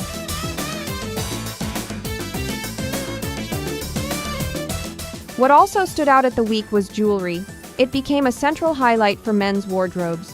While Dolce & Gabbana were strong on lapel jewels, big floral pins and ornate gold brooches also stood out.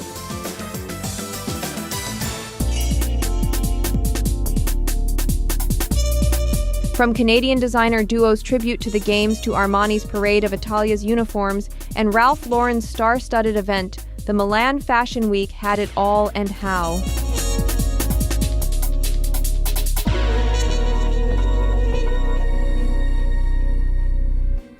That's all we have for you in this episode of WION Club. You can join this club by following us on any of these social media platforms. Tell us what you want to see on the show and the celebrities you would like us to feature. Until next week, it's me, Diksha, signing off. Keep watching WION, World is One. Immortal. A dangerous experiment.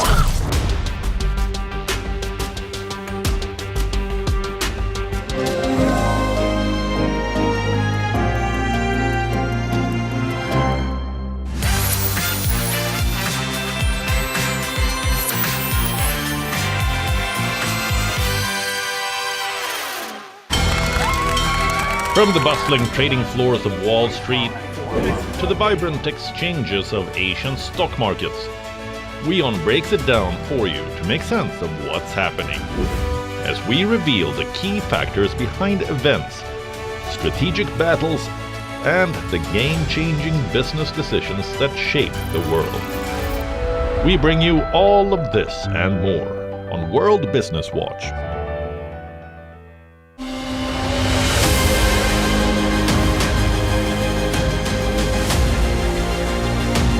This is our brand new edition of South India, a daily dynamic show that will capture the pulse of the southern Indian state. By blending special stories of the day, breaking alerts and cultural vignettes. From the 7 days.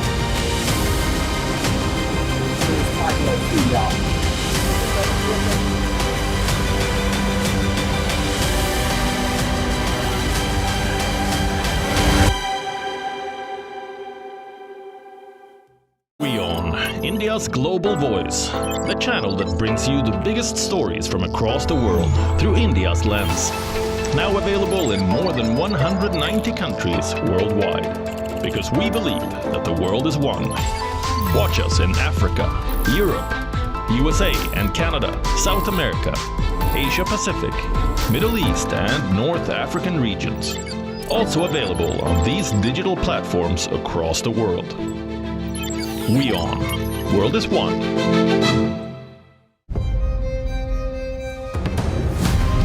From the Swiss Alps to the world, join the conversation with every idea, every debate, and every leader.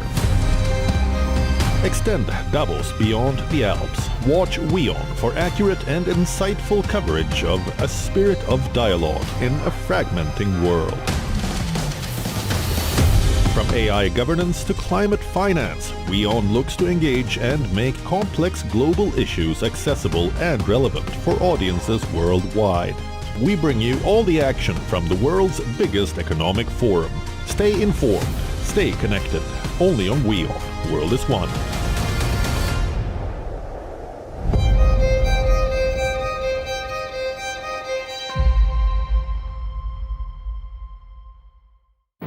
Rashtriya Swayamsevak Sangh. To some, it's an extreme ideology. To others, it's the very soul of India. To some, it's rebellion. To others, it's a principle of nation building. Coming soon to challenge perceptions in RSS centenary year, Kesariya at 100.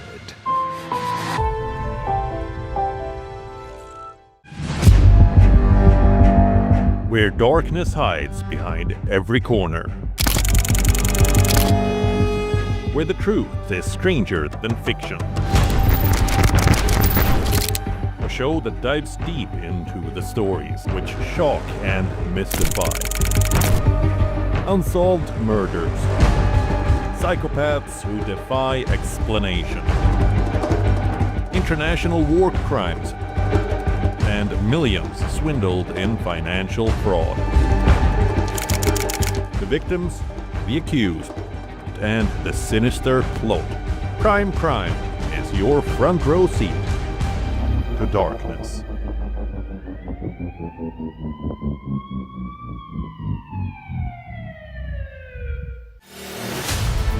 The world's most powerful minds gather. Decisions that shape our future are made. From the Swiss Alps to you. The stage is set for the World Economic Forum 2026. A spirit of dialogue. That is what the theme is for World Economic Forum 2026. India has sent its highest number of reps and delegates to the forum.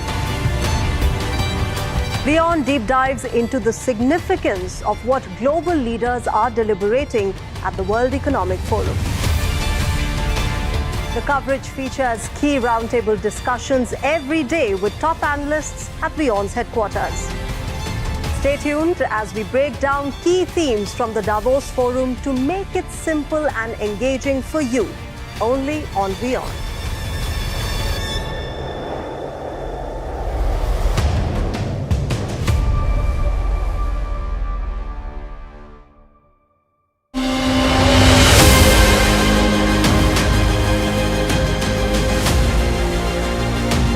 This is our brand new edition of South India, a daily dynamic show that will capture the pulse of the southern Indian state.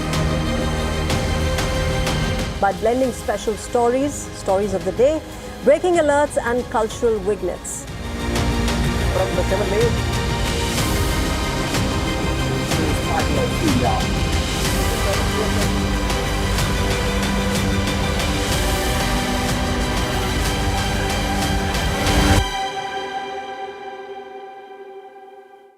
WION, India's global voice, the channel that brings you the biggest stories from across the world through India's lens. Now available in more than 190 countries worldwide. Because we believe that the world is one. Watch us in Africa, Europe, USA and Canada, South America, Asia Pacific, Middle East and North African regions. Also available on these digital platforms across the world.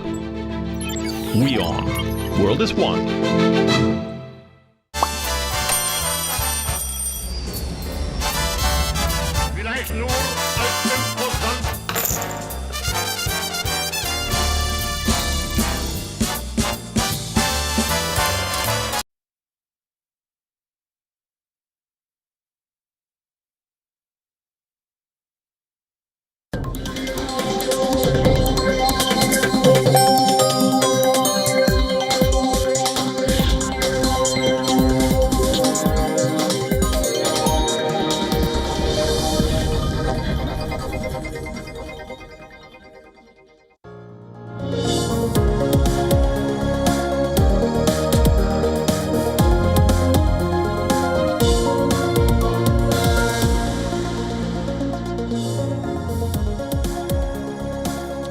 Hello and welcome. You're watching WION World is One. My name is Mohammed Saleh, and let's start this broadcast by taking a quick look at what is making headlines at this hour.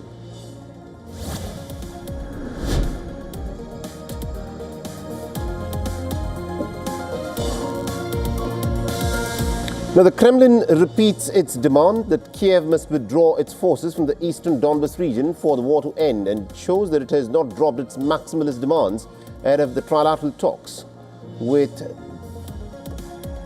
the Ukrainians in the United Arab Emirates.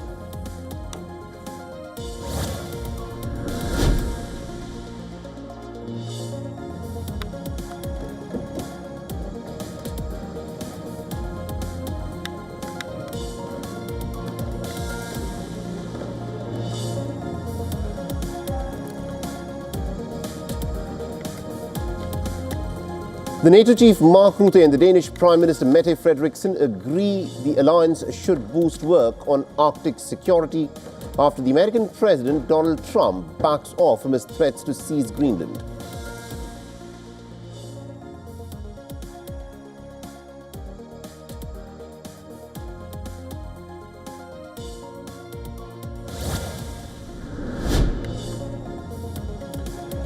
And To Lam has been unanimously re-elected as the General Secretary of the Communist Party of Vietnam, which is the highest office in the country.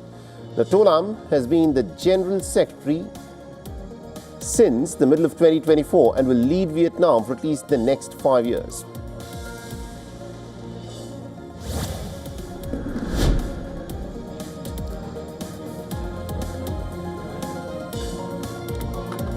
And Indonesia recovers the bodies of all 10 people who were killed after a chartered plane crashed into a mountain over the weekend. The plane was carrying about 7 crew members and 3 civil servants and was chartered by the country's fisheries ministry.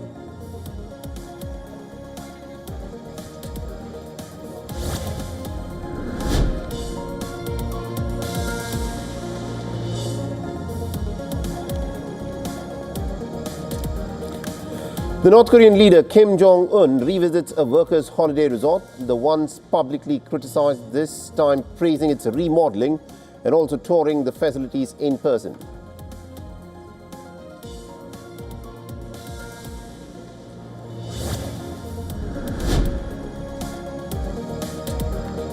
And Indian markets slide, but the Nifty defends the psychological level of 25,000 points. The Sensex closes below the 82,000 points.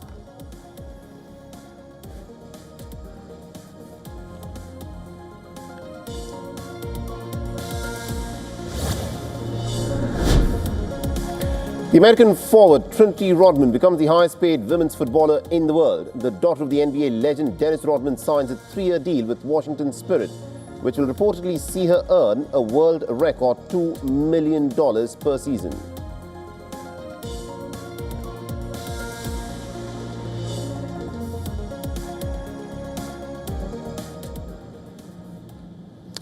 Now, Donald Trump has said that the US has a large military force heading towards Iran and is watching the country very closely. Now, the American president made the comments on board the Air Force One as he returned from Europe after attending the World Economic Forum in Davos. Now, Trump said that the United States has sent an armada towards Iran, but he hopes that he would not have to use it, as he's again renewed his warnings to Tehran against the killing of protesters or restarting its nuclear program. He's also confirmed that he's open to talking with the Iranian leadership. Big force going toward Iran. I'd rather not see anything happen, but we're watching them very closely. I saw 837 hangings on Thursday, and I said, if you hang those people, you're going to be hit harder than you've ever been hit. It'll make what we did to your Iran nuclear look like peanuts. But we have an armada. We have a massive fleet heading in that direction, and maybe we won't have to use it. We'll see. According to reports citing U.S. officials, the aircraft carrier USS Abraham Lincoln and several guided missile destroyers will arrive in West Asia in the coming days. The U.S. warships and fighter aircraft started moving from the Asia-Pacific last week as tensions between Iran and the United States have soared. Now, one official reportedly said that additional air defense systems are also being eyed for West Asia, which could be critical to guard against any Iranian strike on the U.S. bases in the region. Now, Trump has repeatedly threatened to intervene against Iran over the recent killings of the protesters, but the protests have dwindled. And the American president has backed away from his rhetoric last week, claiming that he had stopped the execution of prisoners. On Wednesday, the Iranian authorities gave their first official toll from the protests, saying that about 3,000 odd people were killed, while human rights groups say that the actual number could be much higher. Now, Trump has repeatedly left open the option of military action against Iran after Washington, remember, had backed and also joined the Israeli 12-day war against the Iranians in the month of June last year. And this was, of course, aimed at degrading the Iranian Republic's nuclear and ballistic missile capacity. Meanwhile, Iran's Revolutionary Guard commander, General Mohammad Baghpour, has warned the United States and the State of Israel to avoid any miscalculations in the region, saying that the force has its finger on the trigger and is ready to act. His comments mark the National Day in Iran to celebrate the Iranian National Guard Corps.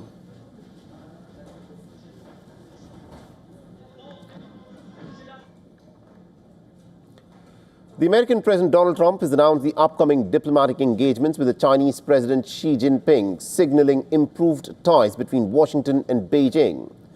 While speaking to the reporters on board the Air Force One, President Trump said that he plans to visit China in April. He also added that President Xi is expected to travel to the United States towards the end of the year. Now, President Trump has said that he shares a very strong and a positive relationship with Xi Jinping, and acknowledged that relations between the world's two largest economies had deteriorated during the COVID-19 pandemic. But he said that the ties have since improved, pointing to China's increased purchase of soybeans as a sign of progress. He said that the move has benefited American farmers. Furthermore, the U.S. Treasury Secretary Scott Bessent echoed that assessment, saying that the U.S.-China relationship has reached a very good equilibrium. In the latest interview, Bessent said that tensions between the two countries are now less likely to escalate into full-scale economic conflict. Now, speaking at the Politico's program, The Conversation in Davos, Bessent said that Trump and Xi could in fact meet as many as 4 times this year and were expected to maintain a constructive working relationship. Apart from the visits confirmed by Trump, the two leaders are likely to meet on the sidelines of the G20 summit in Miami and the Asia-Pacific Economic Cooperation Summit in Shenzhen, China. The shift in tone contrasts sharply with the recent tariff war between the United States and China, when the Trump administration had imposed steep levies on China and Beijing had responded with retaliatory measures. Now, Scott Bessent was amongst the key figures involved in negotiating the deal that eventually eased these tensions, though he noted that occasional flare-ups have continued.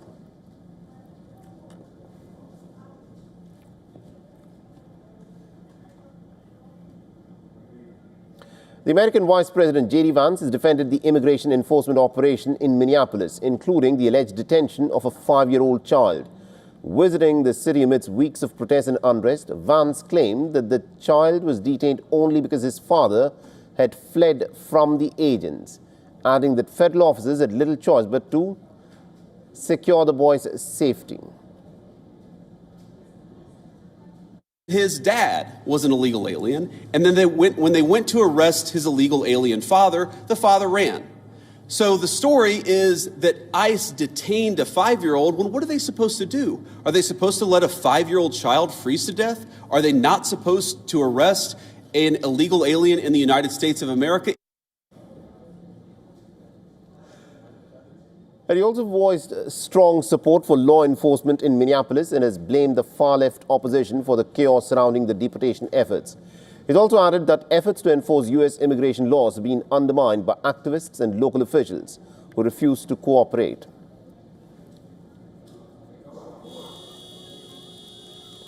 The Minneapolis' mayor, Jacob Frey, had sharply rebuked Vance's statement. He said that what is happening in the city is not immigration crackdown, but a political retaliation. He further added that people are being detained exclusively based on what they look like.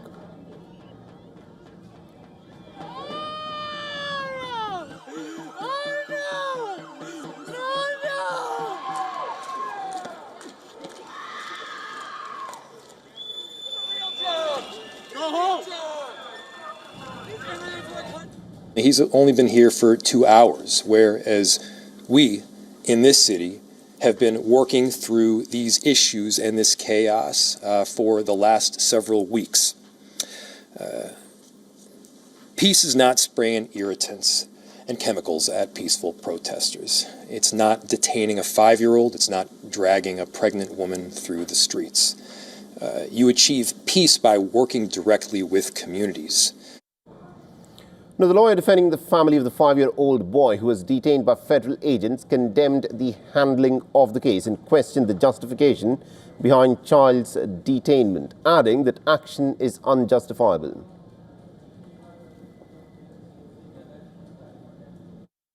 The family was not eluding ICE in any way. They were following all the established protocols, pursuing their claim for asylum, showing up for their court hearings, and posed no safety, no flight risk, and never should have been detained.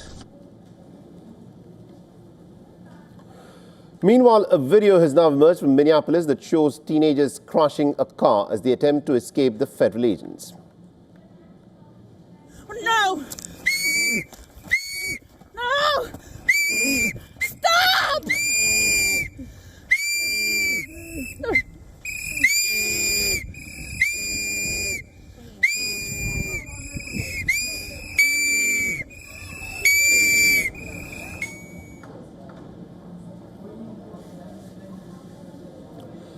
Now, the White House is also facing backlash after it posted a digitally altered image of a Minnesota protester on X. The picture appeared to show her crying during her arrest, and the officials later acknowledged that the picture had been doctored.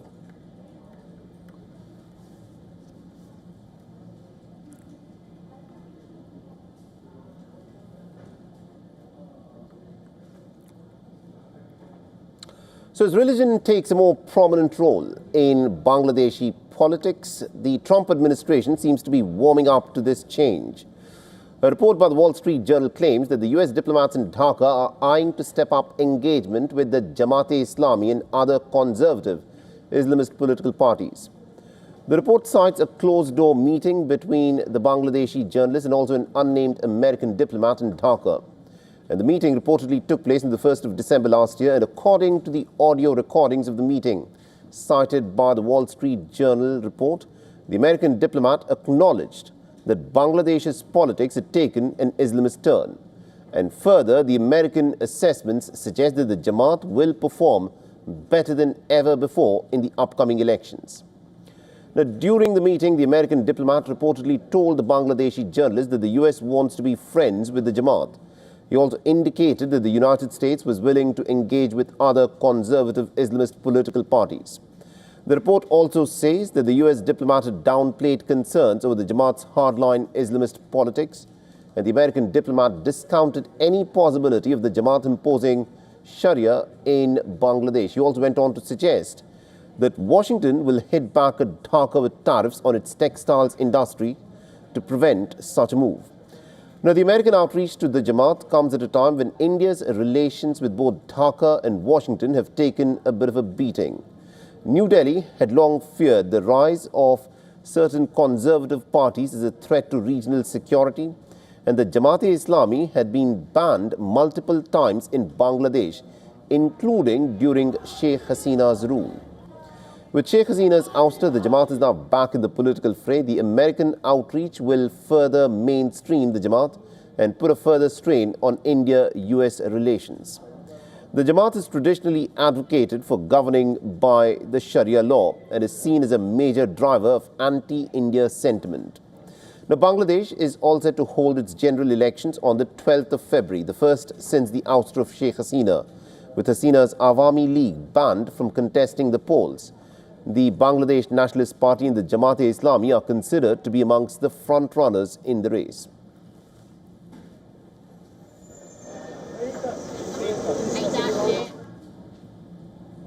Now, Iraq is all set to start legal proceedings against the Islamic State fighters who are being transferred from Syria's prisons with the help of US forces. And this comes as very fragile ceasefire holds between the Syrian government and the Kurdish-led forces amidst mass displacement in northeast Syria. In Syria, the government forces have begun transferring the Kurdish fighters from a northern prison that had been holding the Islamic State detainees. The buses and cars were seen leaving the Al-Akhtan prison on the outskirts of the city overnight, and the transfer is part of a weekend agreement between the Syrian government and the Kurdish-led forces aimed at easing tensions after weeks of clashes.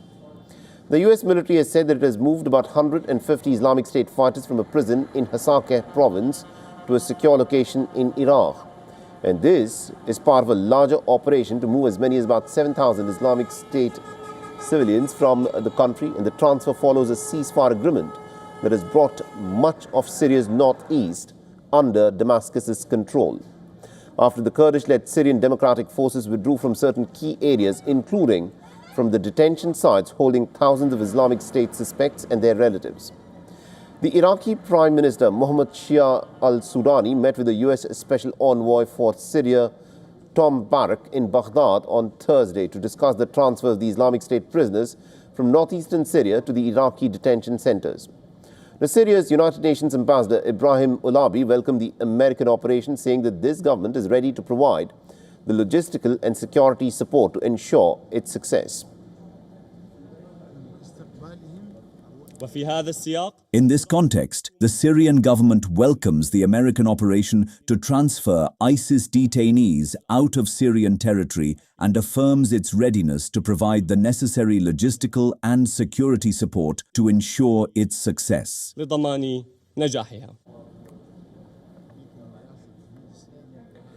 Now, despite the ceasefire in force, the situation on the ground continues to remain volatile, with both sides continuing to accuse each other of breaching the fragile ceasefire.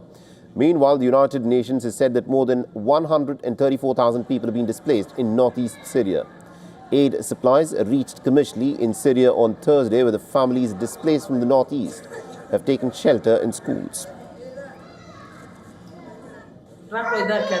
We left Raqqa with difficulty. We didn't have a car, and our children are young. The weather was very cold. We faced many hardships until we reached Qamishli. Our car broke down on the road, and our children stayed out in the rain. All of our children became sick because of the rain.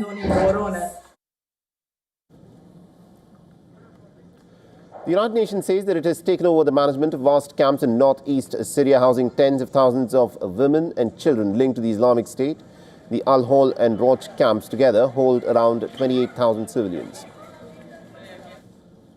And UNHCR, which has taken over camp management responsibilities, is actively coordinating with the Syrian government to urgently resume the safe delivery of life-saving humanitarian assistance. So in just about 3 days, the number of internally displaced persons surged from 5,725 on Sunday to more than 134,000 in the last 3 days. And according to reports, more than 41,000 people in collective shelters in the Hasaki province urgently need food, mattresses and blankets. While in the Aleppo province, Ain al-Arab, more than 1,600 people have fled. And the displaced families are now heading into the Kurdish-held enclaves as the government forces continue with their advance, taking control of Raqqa and Deir ez-Zor after pushing the Kurdish fighters from parts of Aleppo earlier this month. Now, Iraq has also stepped up its security along its border with Syria, deploying hundreds of military vehicles and personnel along the frontier in the northern province of Sinjar.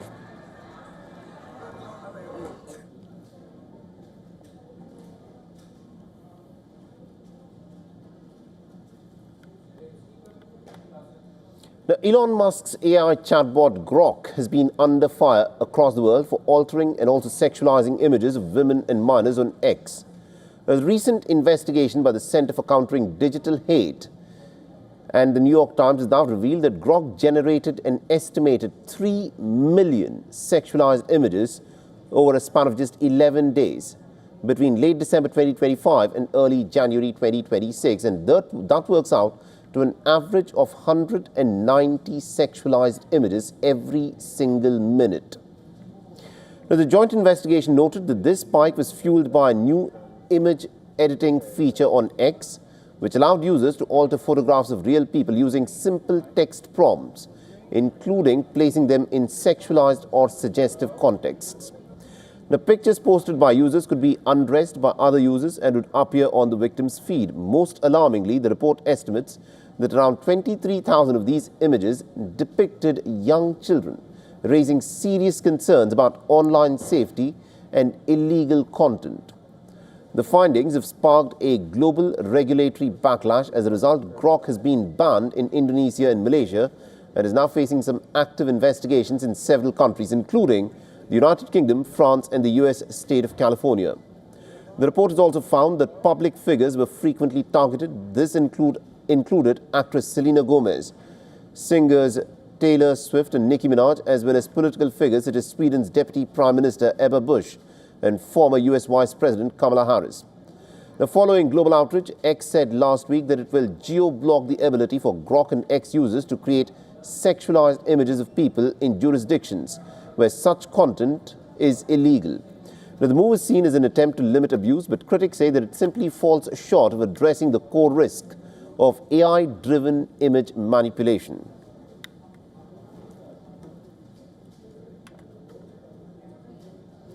Now, President Donald Trump says that he's finished interviewing candidates to lead the US Federal Reserve and has someone in mind for the job, though he's not naming the individual yet.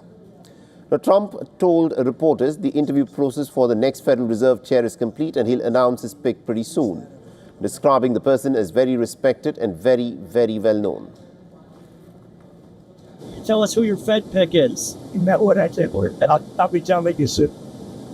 So I have somebody that I think will be very good, but I'm not going to reveal it. Going Wall Street. Someone like Wall Street. Somebody that's very respected, very, very well known, and will do, I think, a very good job.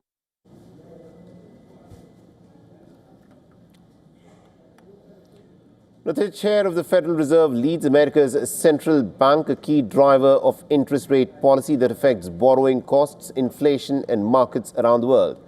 Trump's shortlist for the next Fed chair reportedly includes Kevin Hassett, the National Economic Council director, who was once seen as a front-runner, Rick Ryder, a BlackRock executive with expertise in the bond market, and Christopher Waller, a current Fed governor, and Kevin Walsh, a former Fed governor.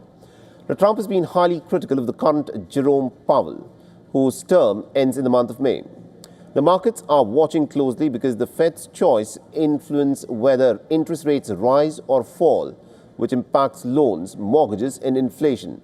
The president's pick must be confirmed by the US Senate before taking the job, a process that can be politically charged, especially when it comes to the Fed's independence from politics.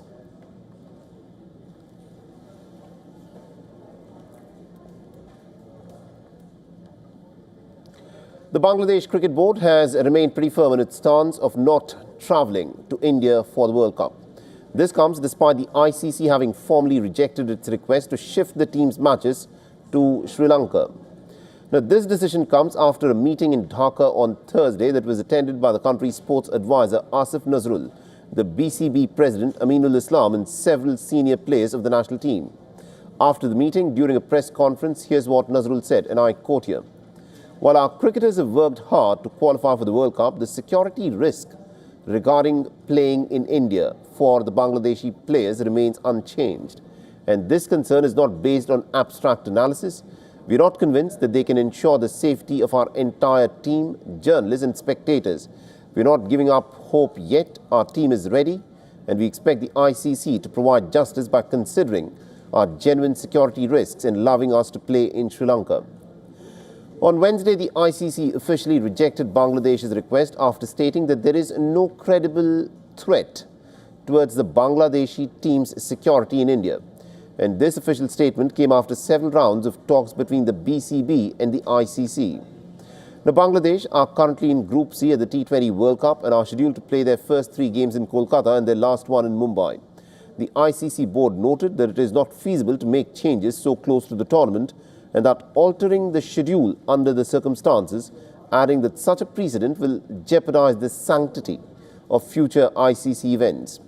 Now, the entire saga began when Bangladesh pacer Mustafizur Rahman was removed from the Kolkata Knight Riders squad in the IPL following a BCCI directive after there were protests against his participation.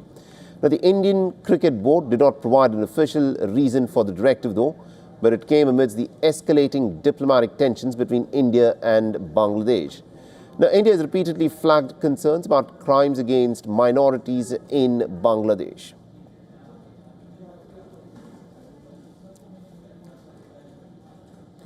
All right, let's also now get you the latest from the world of entertainment.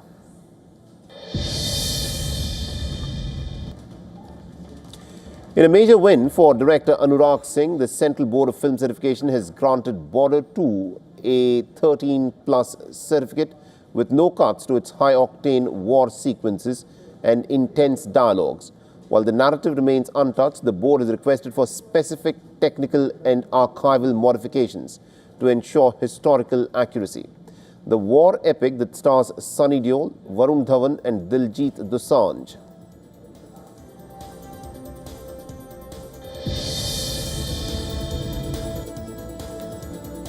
At a star-studded event celebrating Rani Mukherjee's 30 years in Indian cinema, filmmaker Karan Johar surprised the actress by reading a handwritten letter from her daughter, Adira Chopra. The emotional note, which called Rani the best mother in the world, while jokingly mentioning their shared short temper, left the National Award-winning star in tears.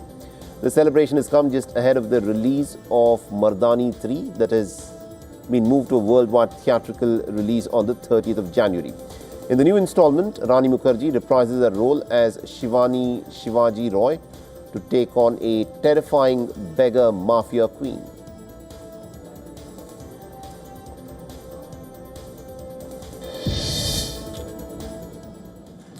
And with that, it's a wrap on this edition of our newscast. Stay tuned to WION.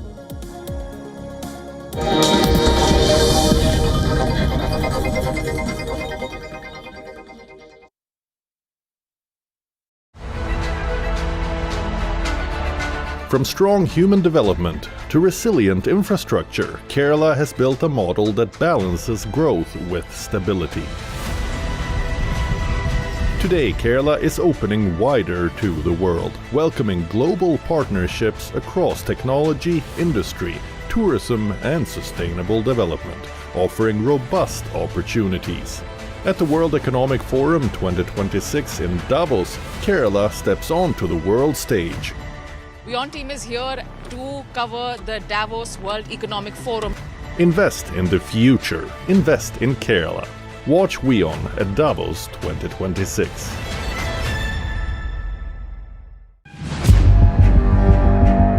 Where darkness hides behind every corner. Where the truth is stranger than fiction. A show that dives deep into the stories which shock and mystify. Unsolved murders. Psychopaths who defy explanation. International war crimes. And millions swindled in financial fraud. The victims, the accused, and the sinister plot. Prime Crime is your front row seat to darkness.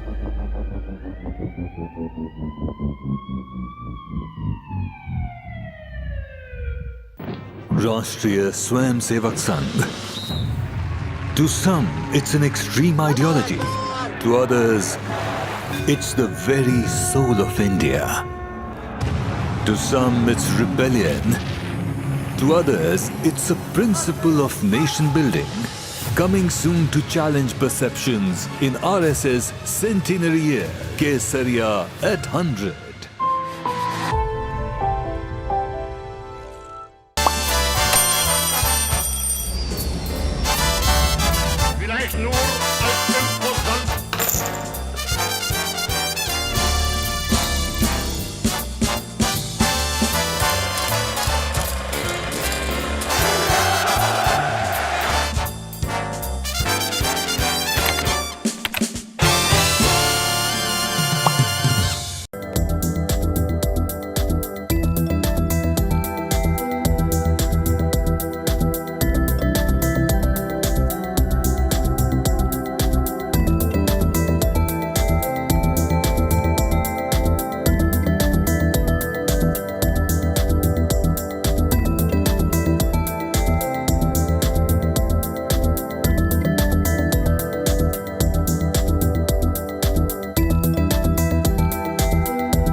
Hello and welcome. You're watching WION World is One. My name is Mohammed Saleh, and this, of course, is our brand new edition of South India, a daily dynamic show that will capture the pulse of southern states, but blending special stories of the day, breaking alerts, and also some cultural videos.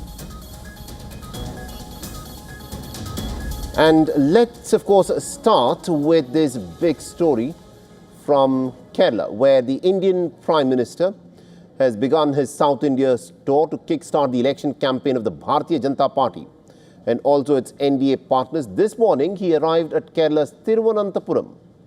And this is Narendra Modi's first trip to the state of Kerala after the BJP captured power in the area's corporation in the recently held local body elections.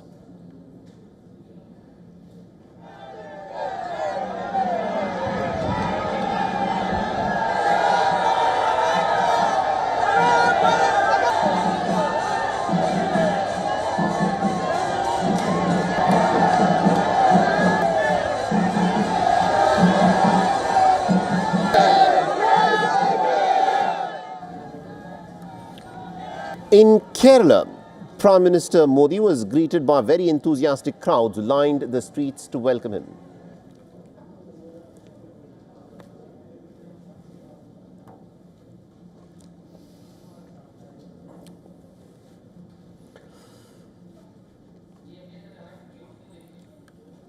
Now, Narendra Modi launched a big attack on the political opposition in the state. He vowed that the Bharatiya Janata Party will end corruption of the LDF and the UDF and recalled his party's victory in the recent Thiruvananthapuram civic elections.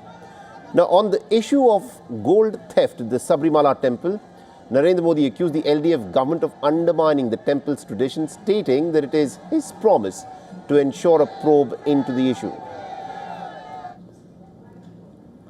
In a major step towards modernizing rail travel for the common citizen, Narendra Modi also flagged off 4 new trains in Kerala in presence of Chief Minister Pinarayi Vijayan.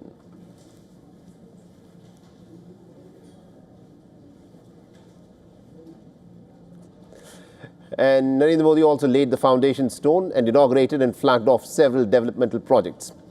Now, the Prime Minister said that the centre's efforts are towards Kerala's development and have received fresh momentum.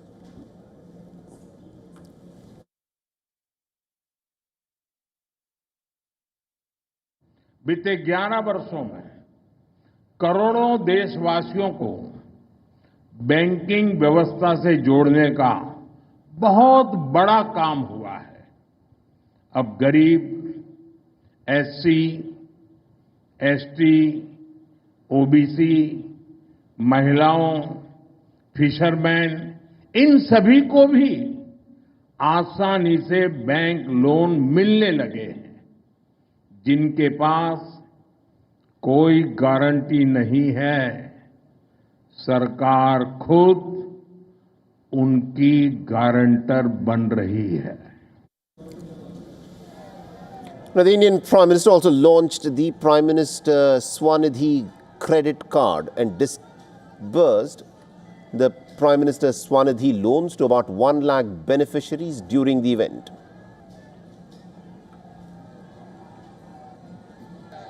थोड़ी देर पहले यहां भी PM Svanidhi credit card दिए गए हैं।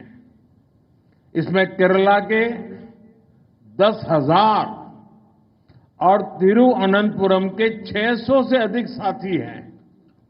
पहले सिर्फ अमीरों के पास ही क्रेडिट कार्ड होता था, अब स्ट्रीट वेंडर्स के पास भी स्वनिधि क्रेडिट कार्ड है।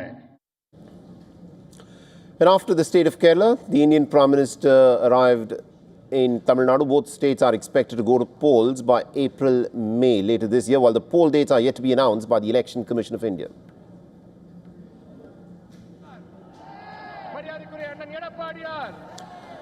And WION's principal correspondent Siddharth MP has sent us this report from Chennai. Listen in.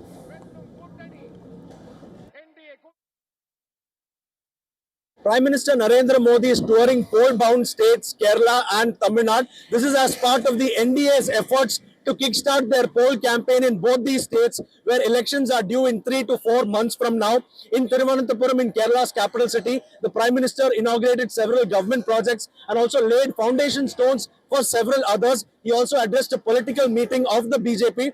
This is as part of BJP's outreach in Kerala, especially in Thiruvananthapuram, where they recently had a very good showing in the local body elections. The Prime Minister is also expected to arrive in Chennai in a couple of hours from now. And in Chennai, he'll be heading to Maduranthakam, 100 kilometers from Chennai, where a massive stage has been set up, where all NDA ally parties will be present and their leaders will be sharing the stage with the Prime Minister. The PM is expected to launch an attack against the ruling DMK in Tamil Nadu. This is seen as a major show of strength by the NDA because the opposition alliance led by the DMK and Congress so far, there's been differences cropping up. So the NDA wants to show that they are heading into the polls with confidence, and that seems to be the messaging from the NDA this time around. And the Prime Minister is leading this campaign from the forefront.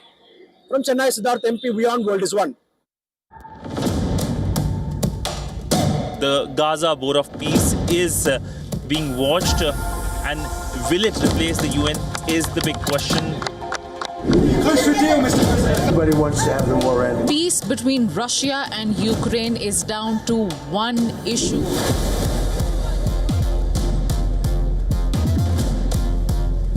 We want to stop this war.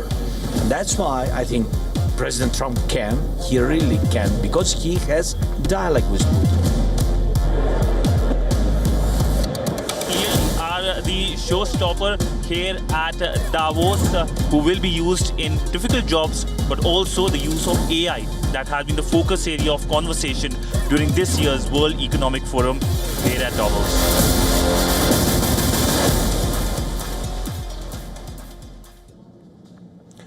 Now, today is the last day of the World Economic Forum in Davos, and throughout these 5 days, we saw a lot of engagement at Kerala Pavilion. The state's investment pitch was one of the talking points at the annual global meet. And WION's correspondent Dharamjot Kaur, who is on the ground in Davos, spoke with Kerala's Chief Secretary, A. Jayatilak, who emphasized on the state's focus on responsible and long-term investments. Listen in.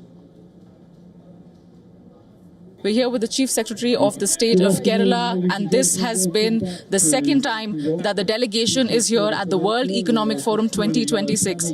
Sir, I want to ask you, how has this visit been for you, since this is the second time in a row that the delegation is here? What were the outcomes? Can you walk us through what was different about this visit? As you said, this is the second time. Last year was a maiden visit. It was only to test the waters. So this year we wanted to find out how exactly we pitch Kerala, and whether we should focus on our traditional strengths, or we should focus on our something that we now call our new strengths. The realization is that I think we should do both. And Kerala, God's own country, is the most popular tourist destination in India. So we found a lot of interest in investing in tourism as part of new wellness centers, very, very high-end wellness centers, in investment in higher education in the digital sector, because Kerala is the only 100% digitally literate state in India, and also the only one with a digital university. And because it is such a beautiful place, there's a lot of interest in having the silver economy aspects also looked into very carefully by the investors, to have wellness centers in Kerala. Right, sir. And like you mentioned, there's always been this global know-how about the traditional strengths of Kerala. But for the new age sectors, can you tell us a little bit more about how they have been touched upon? What are these new age sectors that the Kerala government and administration is focusing on? What's the vision for the new age sector? The vision is to integrate Kerala completely with the knowledge economy and to leverage the latest advancement. The first steps that we took is to prepare the next generation for the changing world. And we have incorporated AI into the syllabi in our school education itself. And every school in Kerala has a smart classroom. So with this in mind, the investors are very, very impressed. And that accounts for their interest in investing in higher education. We have a lot of water bodies, and we do not let the water bodies go begging as far as utilization is concerned. So we came out with a floating solar policy, so where we could have solar panels on the water bodies. So a lot of interest in renewable energy, data centers, global capability centers, and in AI. Now, after a hiatus of about 2 years, Kerala is set to return to the Republic Day parade at the Kartavya Path on the 26th of January.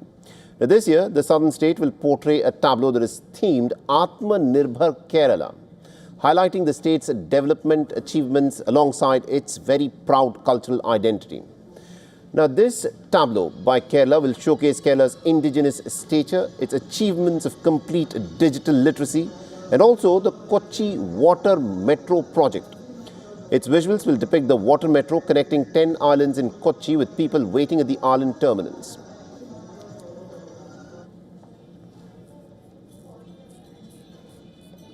Now, the front of the tableau will be an effigy of Saraswati, a native of Pullampara in Thiruvananthapuram and the brand ambassador for digital literacy. And this will be showcased by a laptop and also smartphone to represent the state's digital transformation. A folk dance reflecting Kerala's cultural heritage will also be a part of the presentation.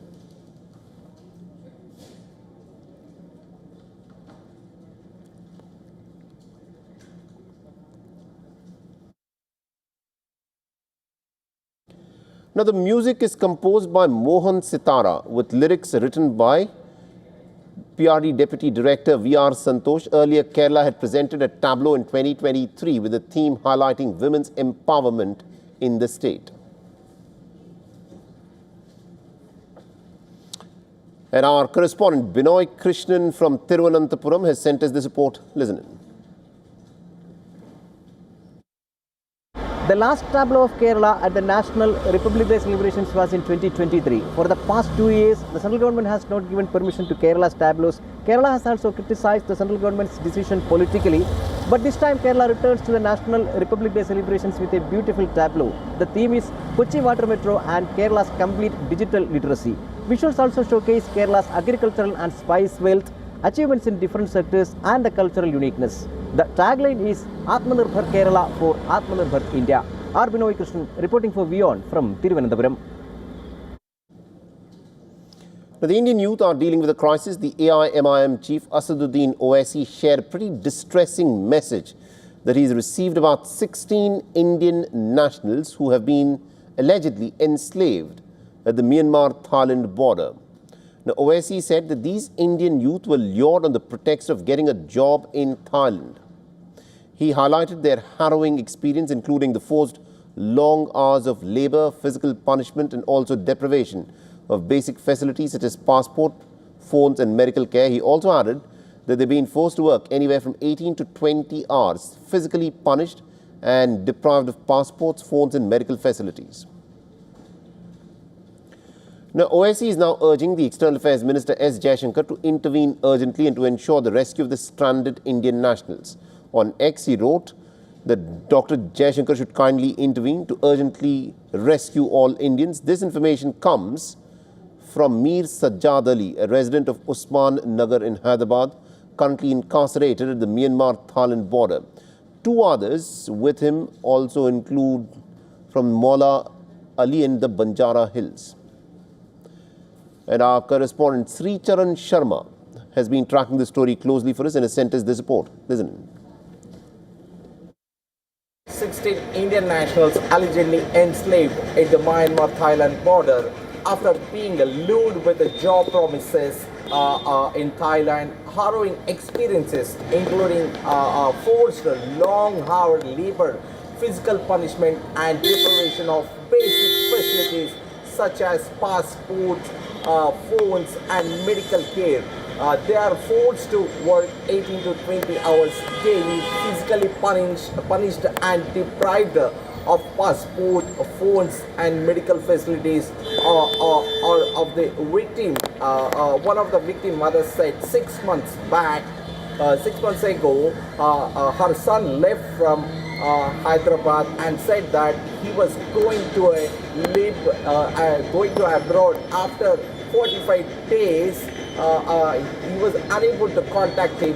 2 months later, he called her and said that army reached here, and since she has not received any call from her son, and police were local army police were harassing them, and they made them as slaves, and they asked them to work long hours and forcefully, and they blindfolded them and made them to work forcefully. Sri Charan Sharma reporting for WION World is One from Hyderabad. All right, let's also now take a quick look at some of the other stories making headlines in the southern states of the country. The Supreme Court has sought a response from the centre, the Tamil Nadu government and others on a plea seeking directions on the ASI's takeover of the Tiruparangkundram temple and the daily lamp lighting at the top of the Deepathoon. A bench of justices, Arvind Kumar and Vipul M. Pancholi, have issued notices to the Union of India, the Tamil Nadu government and the Archaeological Survey of India and others on a plea filed by the Hindu Dharma Parishad.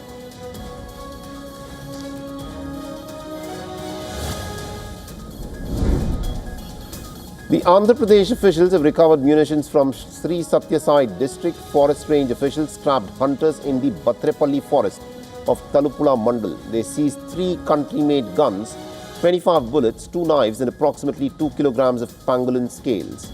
The pangolin scales are used in the manufacture of bulletproof materials. They have strong demand in international markets.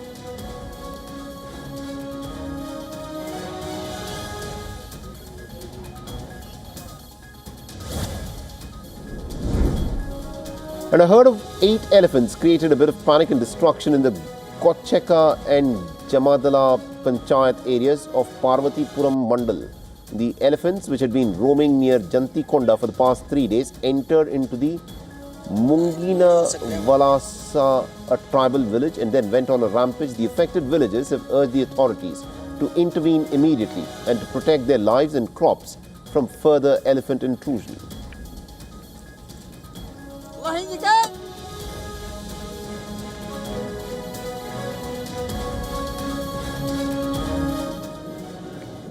And with that, it's a wrap on this edition of our South India segment. But don't go anywhere. On the other side, we'll continue tracking the other updates. Stay tuned.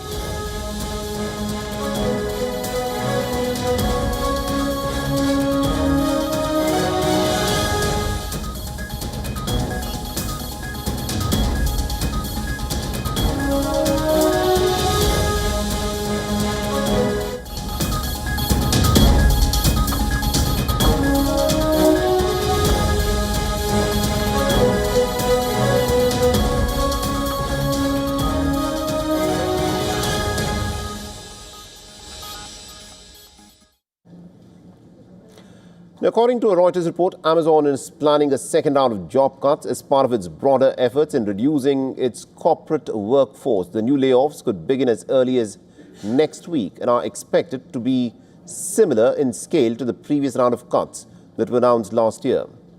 And according to Reuters, Amazon is targeting a total reduction of around 30,000 corporate jobs.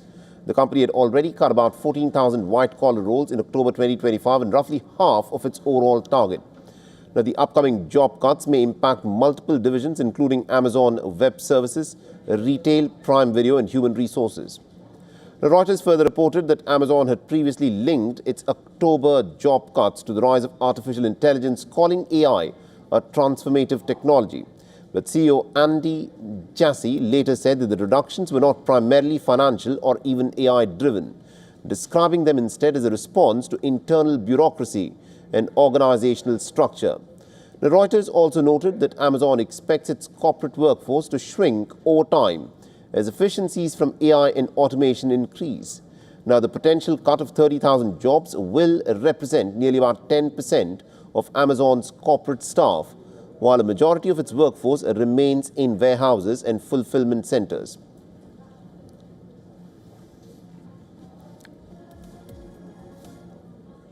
Now, on the campaign trail, President Donald Trump promised cheaper energy for Americans and also a surge in U.S. energy production under the slogan, "Drill, baby, drill."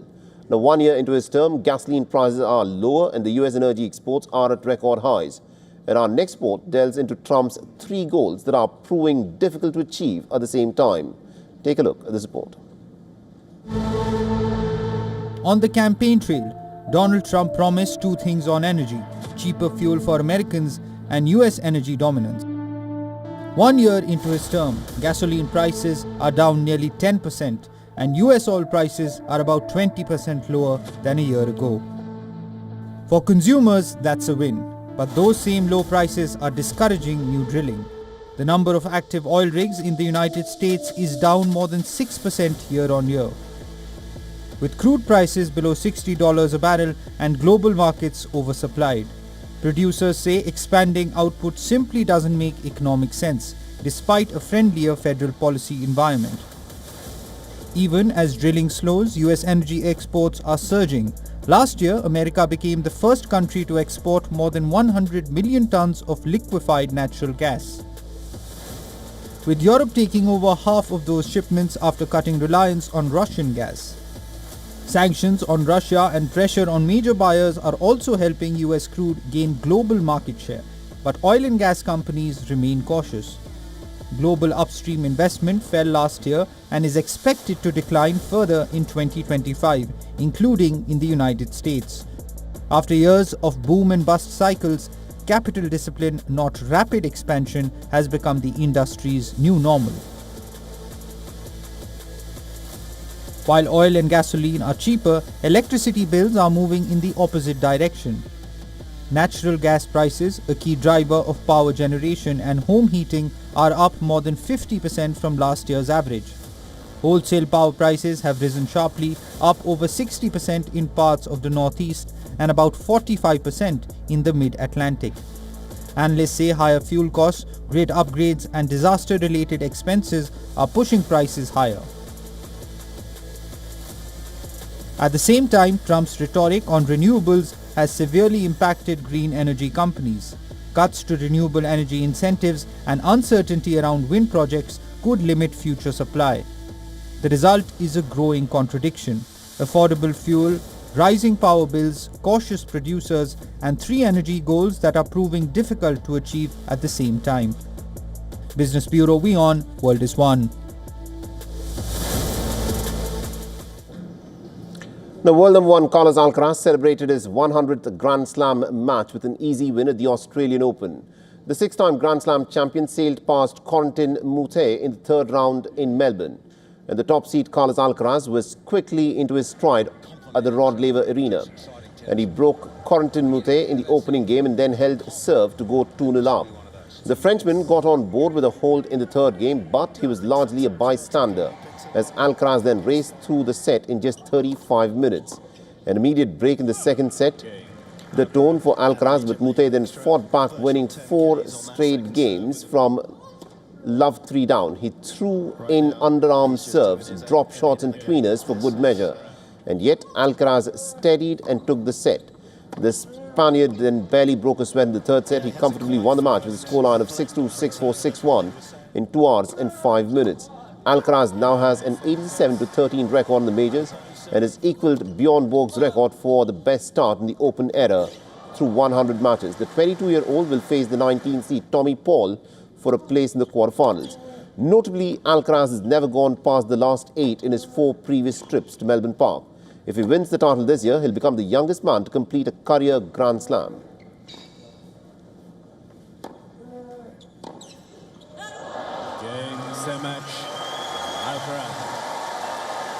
My level is getting better and better. Obviously today, Corentin I think he isn't a player who, play with so much freedom. In the match with drops or slices, so sometimes it's tricky to get the good rhythm, which I think today I just got whatever I could, which I'm really happy about it. And I just happy about the level. Happy about the match. It was a few highlights, which I'm just happy about it. And with that, it's a wrap on this edition of our newscast, but don't go anywhere. For coming up on the other side, we'll be taking a look at this big story of territorial control of Ukraine's eastern Donbas, which remains a key issue in the Russia-Ukraine peace talks. That's coming up next. Stay tuned to WION.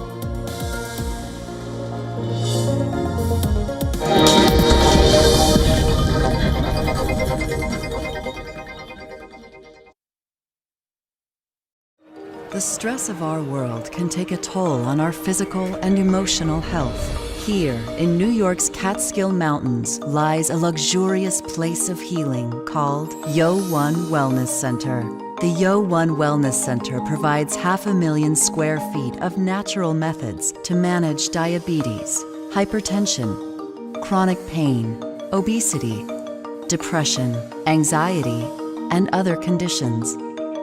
We use the traditions of centuries-old natural science from India, yoga, Ayurveda, acupuncture, and naturopathy in personalized programs that help you take charge of your own health. A minimum 5-day stay is recommended for best results. Book now at yo1.com. WION, India's global voice, the channel that brings you the biggest stories from across the world through India's lens. Now available in more than 190 countries worldwide, because we believe that the world is one. Watch us in Africa, Europe, USA and Canada, South America, Asia Pacific, Middle East and North African regions. Also available on these digital platforms across the world. WION, World is One.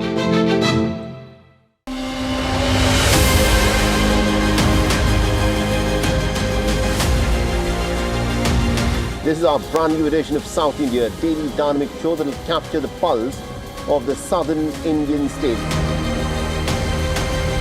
By blending special stories, stories of the day, breaking alerts and cultural vignettes.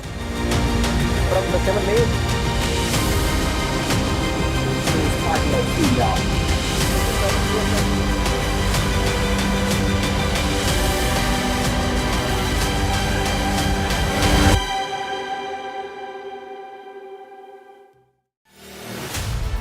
The world's most powerful minds gather.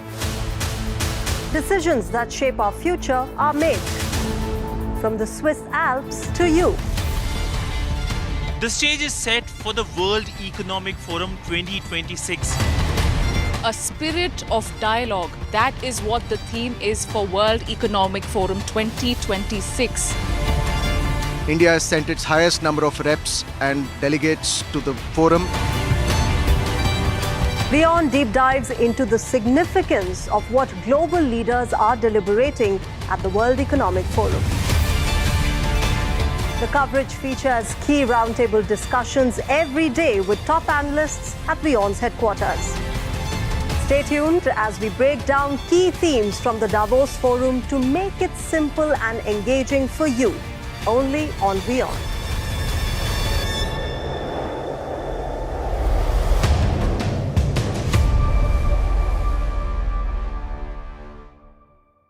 WION, India's global voice, the channel that brings you the biggest stories from across the world through India's lens. Now available in more than 190 countries worldwide. Because we believe that the world is one. Watch us in Africa, Europe, USA and Canada, South America, Asia Pacific, Middle East and North African regions. Also available on these digital platforms across the world. WION. World is one.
And welcome back. Thanks very much for staying on with us. You're watching the latest coming in from around the world. I'm Molly Gambhir. A quick look first at the headlines.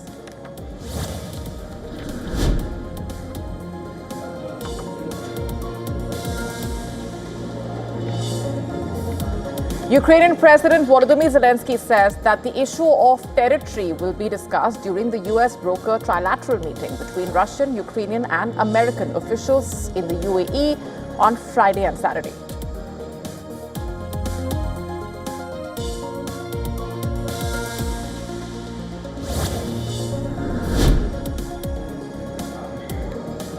The Kremlin repeats its demand that Kiev must withdraw its forces from the eastern Donbas region for the war to end. Shows it has not dropped its maximalist demands ahead of the trilateral talks with the US and Ukraine in Abu Dhabi.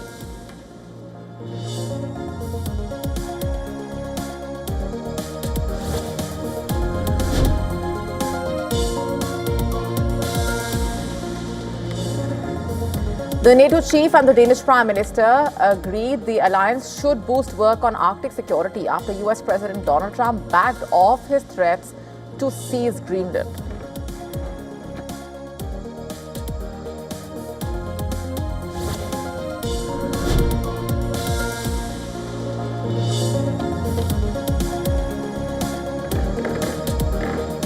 North Korean leader Kim Jong-un revisits a workers' holiday resort he once publicly criticized, this time praising its remodeling and touring the facilities in person.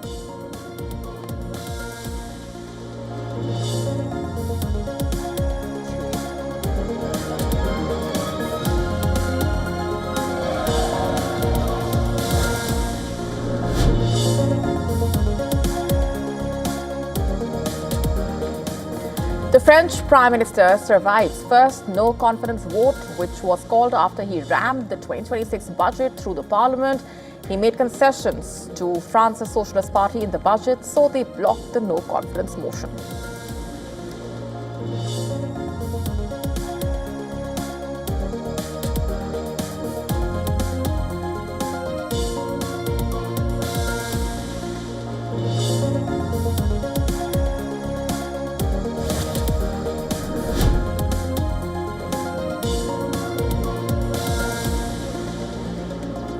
Japan's Prime Minister dissolves the parliament ahead of a snap election on the 8th of February. Japan's first woman Prime Minister is hoping that her personal popularity helps her party secure an absolute majority in the parliament.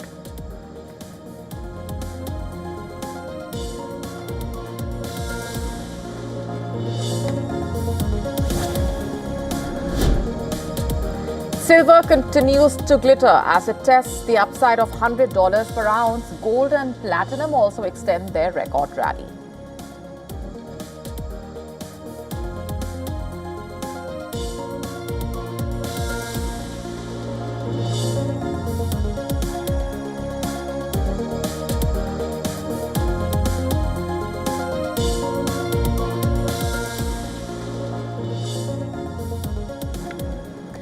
Territorial control of Ukraine's eastern Donbass remains a key issue. This as trilateral talks between the US, Russia and Ukraine are going to be taking place in Abu Dhabi. The Kremlin has made it clear that it will not sign any peace deal unless Kiev withdraws from the eastern Donbass region. Most importantly, during these talks between our president and the Americans, it was once again confirmed that without resolving the territorial issue, according to the formula agreed upon in Anchorage, there is no hope of achieving a long-term settlement. The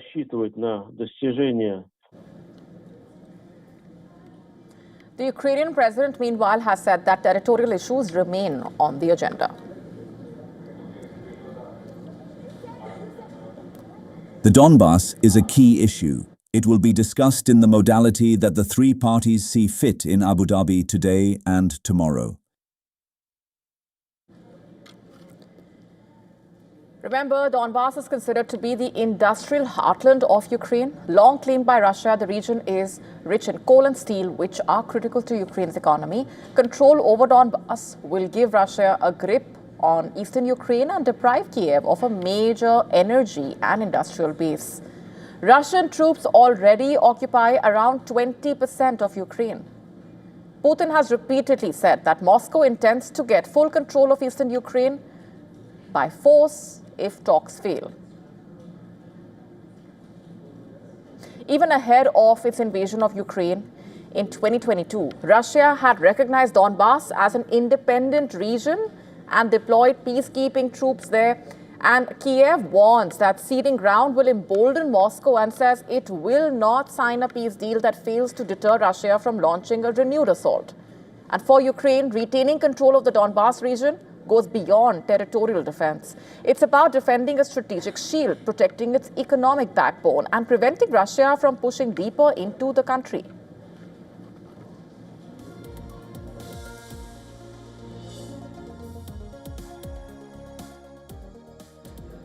And as the Syrian government has taken control of several northern and eastern parts of the country from the Kurdish-led Syrian Democratic Forces, there is intense speculation over the future of US involvement in the region.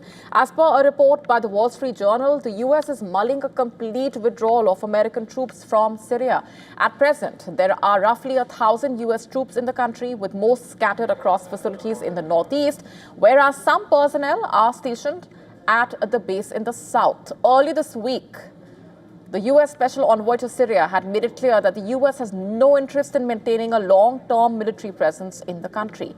After ISIS declared a caliphate in 2014, the U.S. intervened and launched airstrikes against the terror outfit, and a year later, it supported SDF's creation and also sent ground troops by the end of 2015.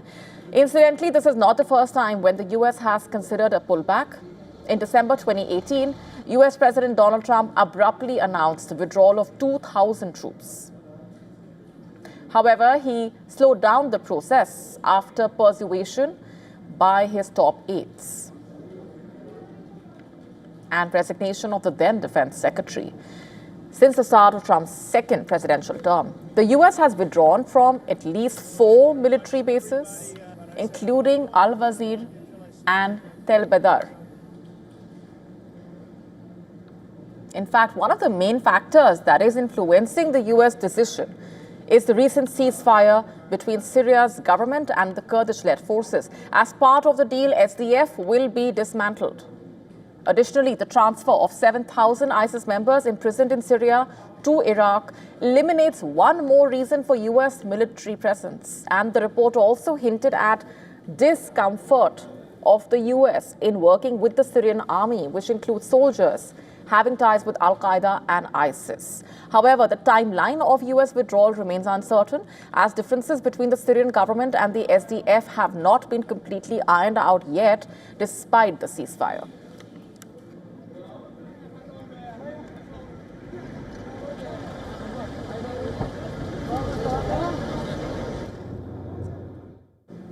The war of words between the leaders of the US and Canada has escalated. President Trump saying Canada is now not welcome to his board of peace. This after Prime Minister of Canada, Mark Carney, hit back at Trump's claim that Canada lives because of the United States. And during his speech at the World Economic Forum, Trump had claimed that Carney was not grateful during his Davos speech. Carney responded in a national address, meanwhile crediting Canadians for a thriving Canada. Canada lives because of the United States. Remember that, Mark, the next time you make your statements. Canada doesn't live because of the United States. Canada thrives because we are Canadian. News.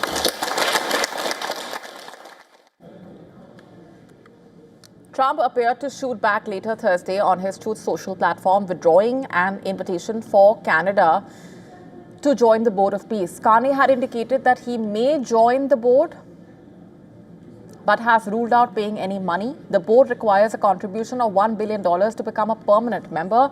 Carney's speech at Davos had made headlines. He had said that Canada was not under any illusions about the precarious state of global relations. Carney warned that rule-based global order was fading.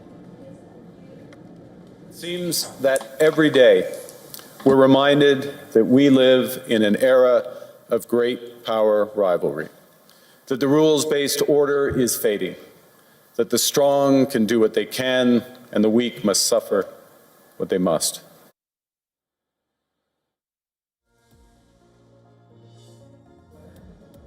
And in Carney's latest speech aimed at a domestic audience, he said that Canada should serve as a model in an era of democratic decline.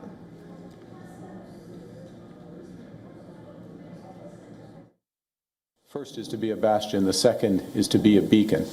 Now, Canada can't solve all the world's problems, but we can show that another way is possible, that the arc of history isn't destined to be warped towards authoritarianism and exclusion. It can still bend towards progress and justice.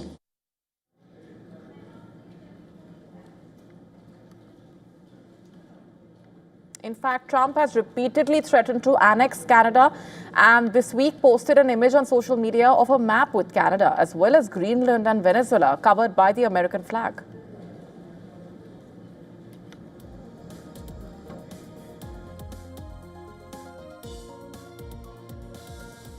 Elon Musk joked about Trump's Board of Peace as he attended the World Economic Forum in Davos. As Trump's Board of Peace took shape with the signing ceremony, Musk took to the stage to talk about the future and his companies at a different stage.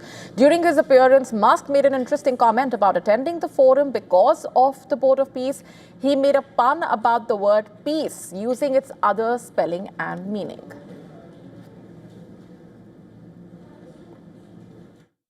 I heard about the formation of the Peace Summit, and I was like, is that PIEC? A little piece of Greenland, a little piece of Venezuela. we got one. All we want is peace. Musk's comment could be seen as a reference to an iconic song from Charlie Chaplin's film, The Great Dictator. Chaplin played a dictator who looked like the then German leader, Hitler. And in the song, the dictator sings about wanting peace and then goes about talking about pieces of territory from neighboring and rivaling countries. And in a similar fashion, Musk joked about a little piece of Greenland and a little piece of Venezuela, as President Trump has been pushing for a U.S. takeover of Greenland. Under his orders, U.S. forces have also captured Venezuelan leader Nicolas Maduro and brought him to New York to face trial on drug trafficking charges.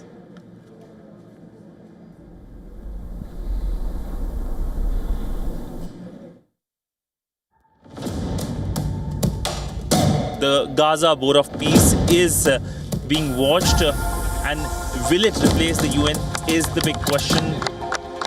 Close your deal, Mr. President. Everybody wants to have the war end. Peace between Russia and Ukraine is down to one issue.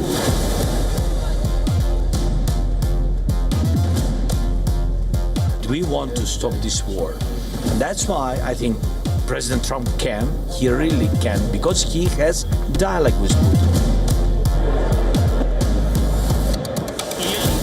The showstopper here at Davos, who will be used in difficult jobs, but also the use of AI that has been the focus area of conversation during this year's World Economic Forum here at Davos.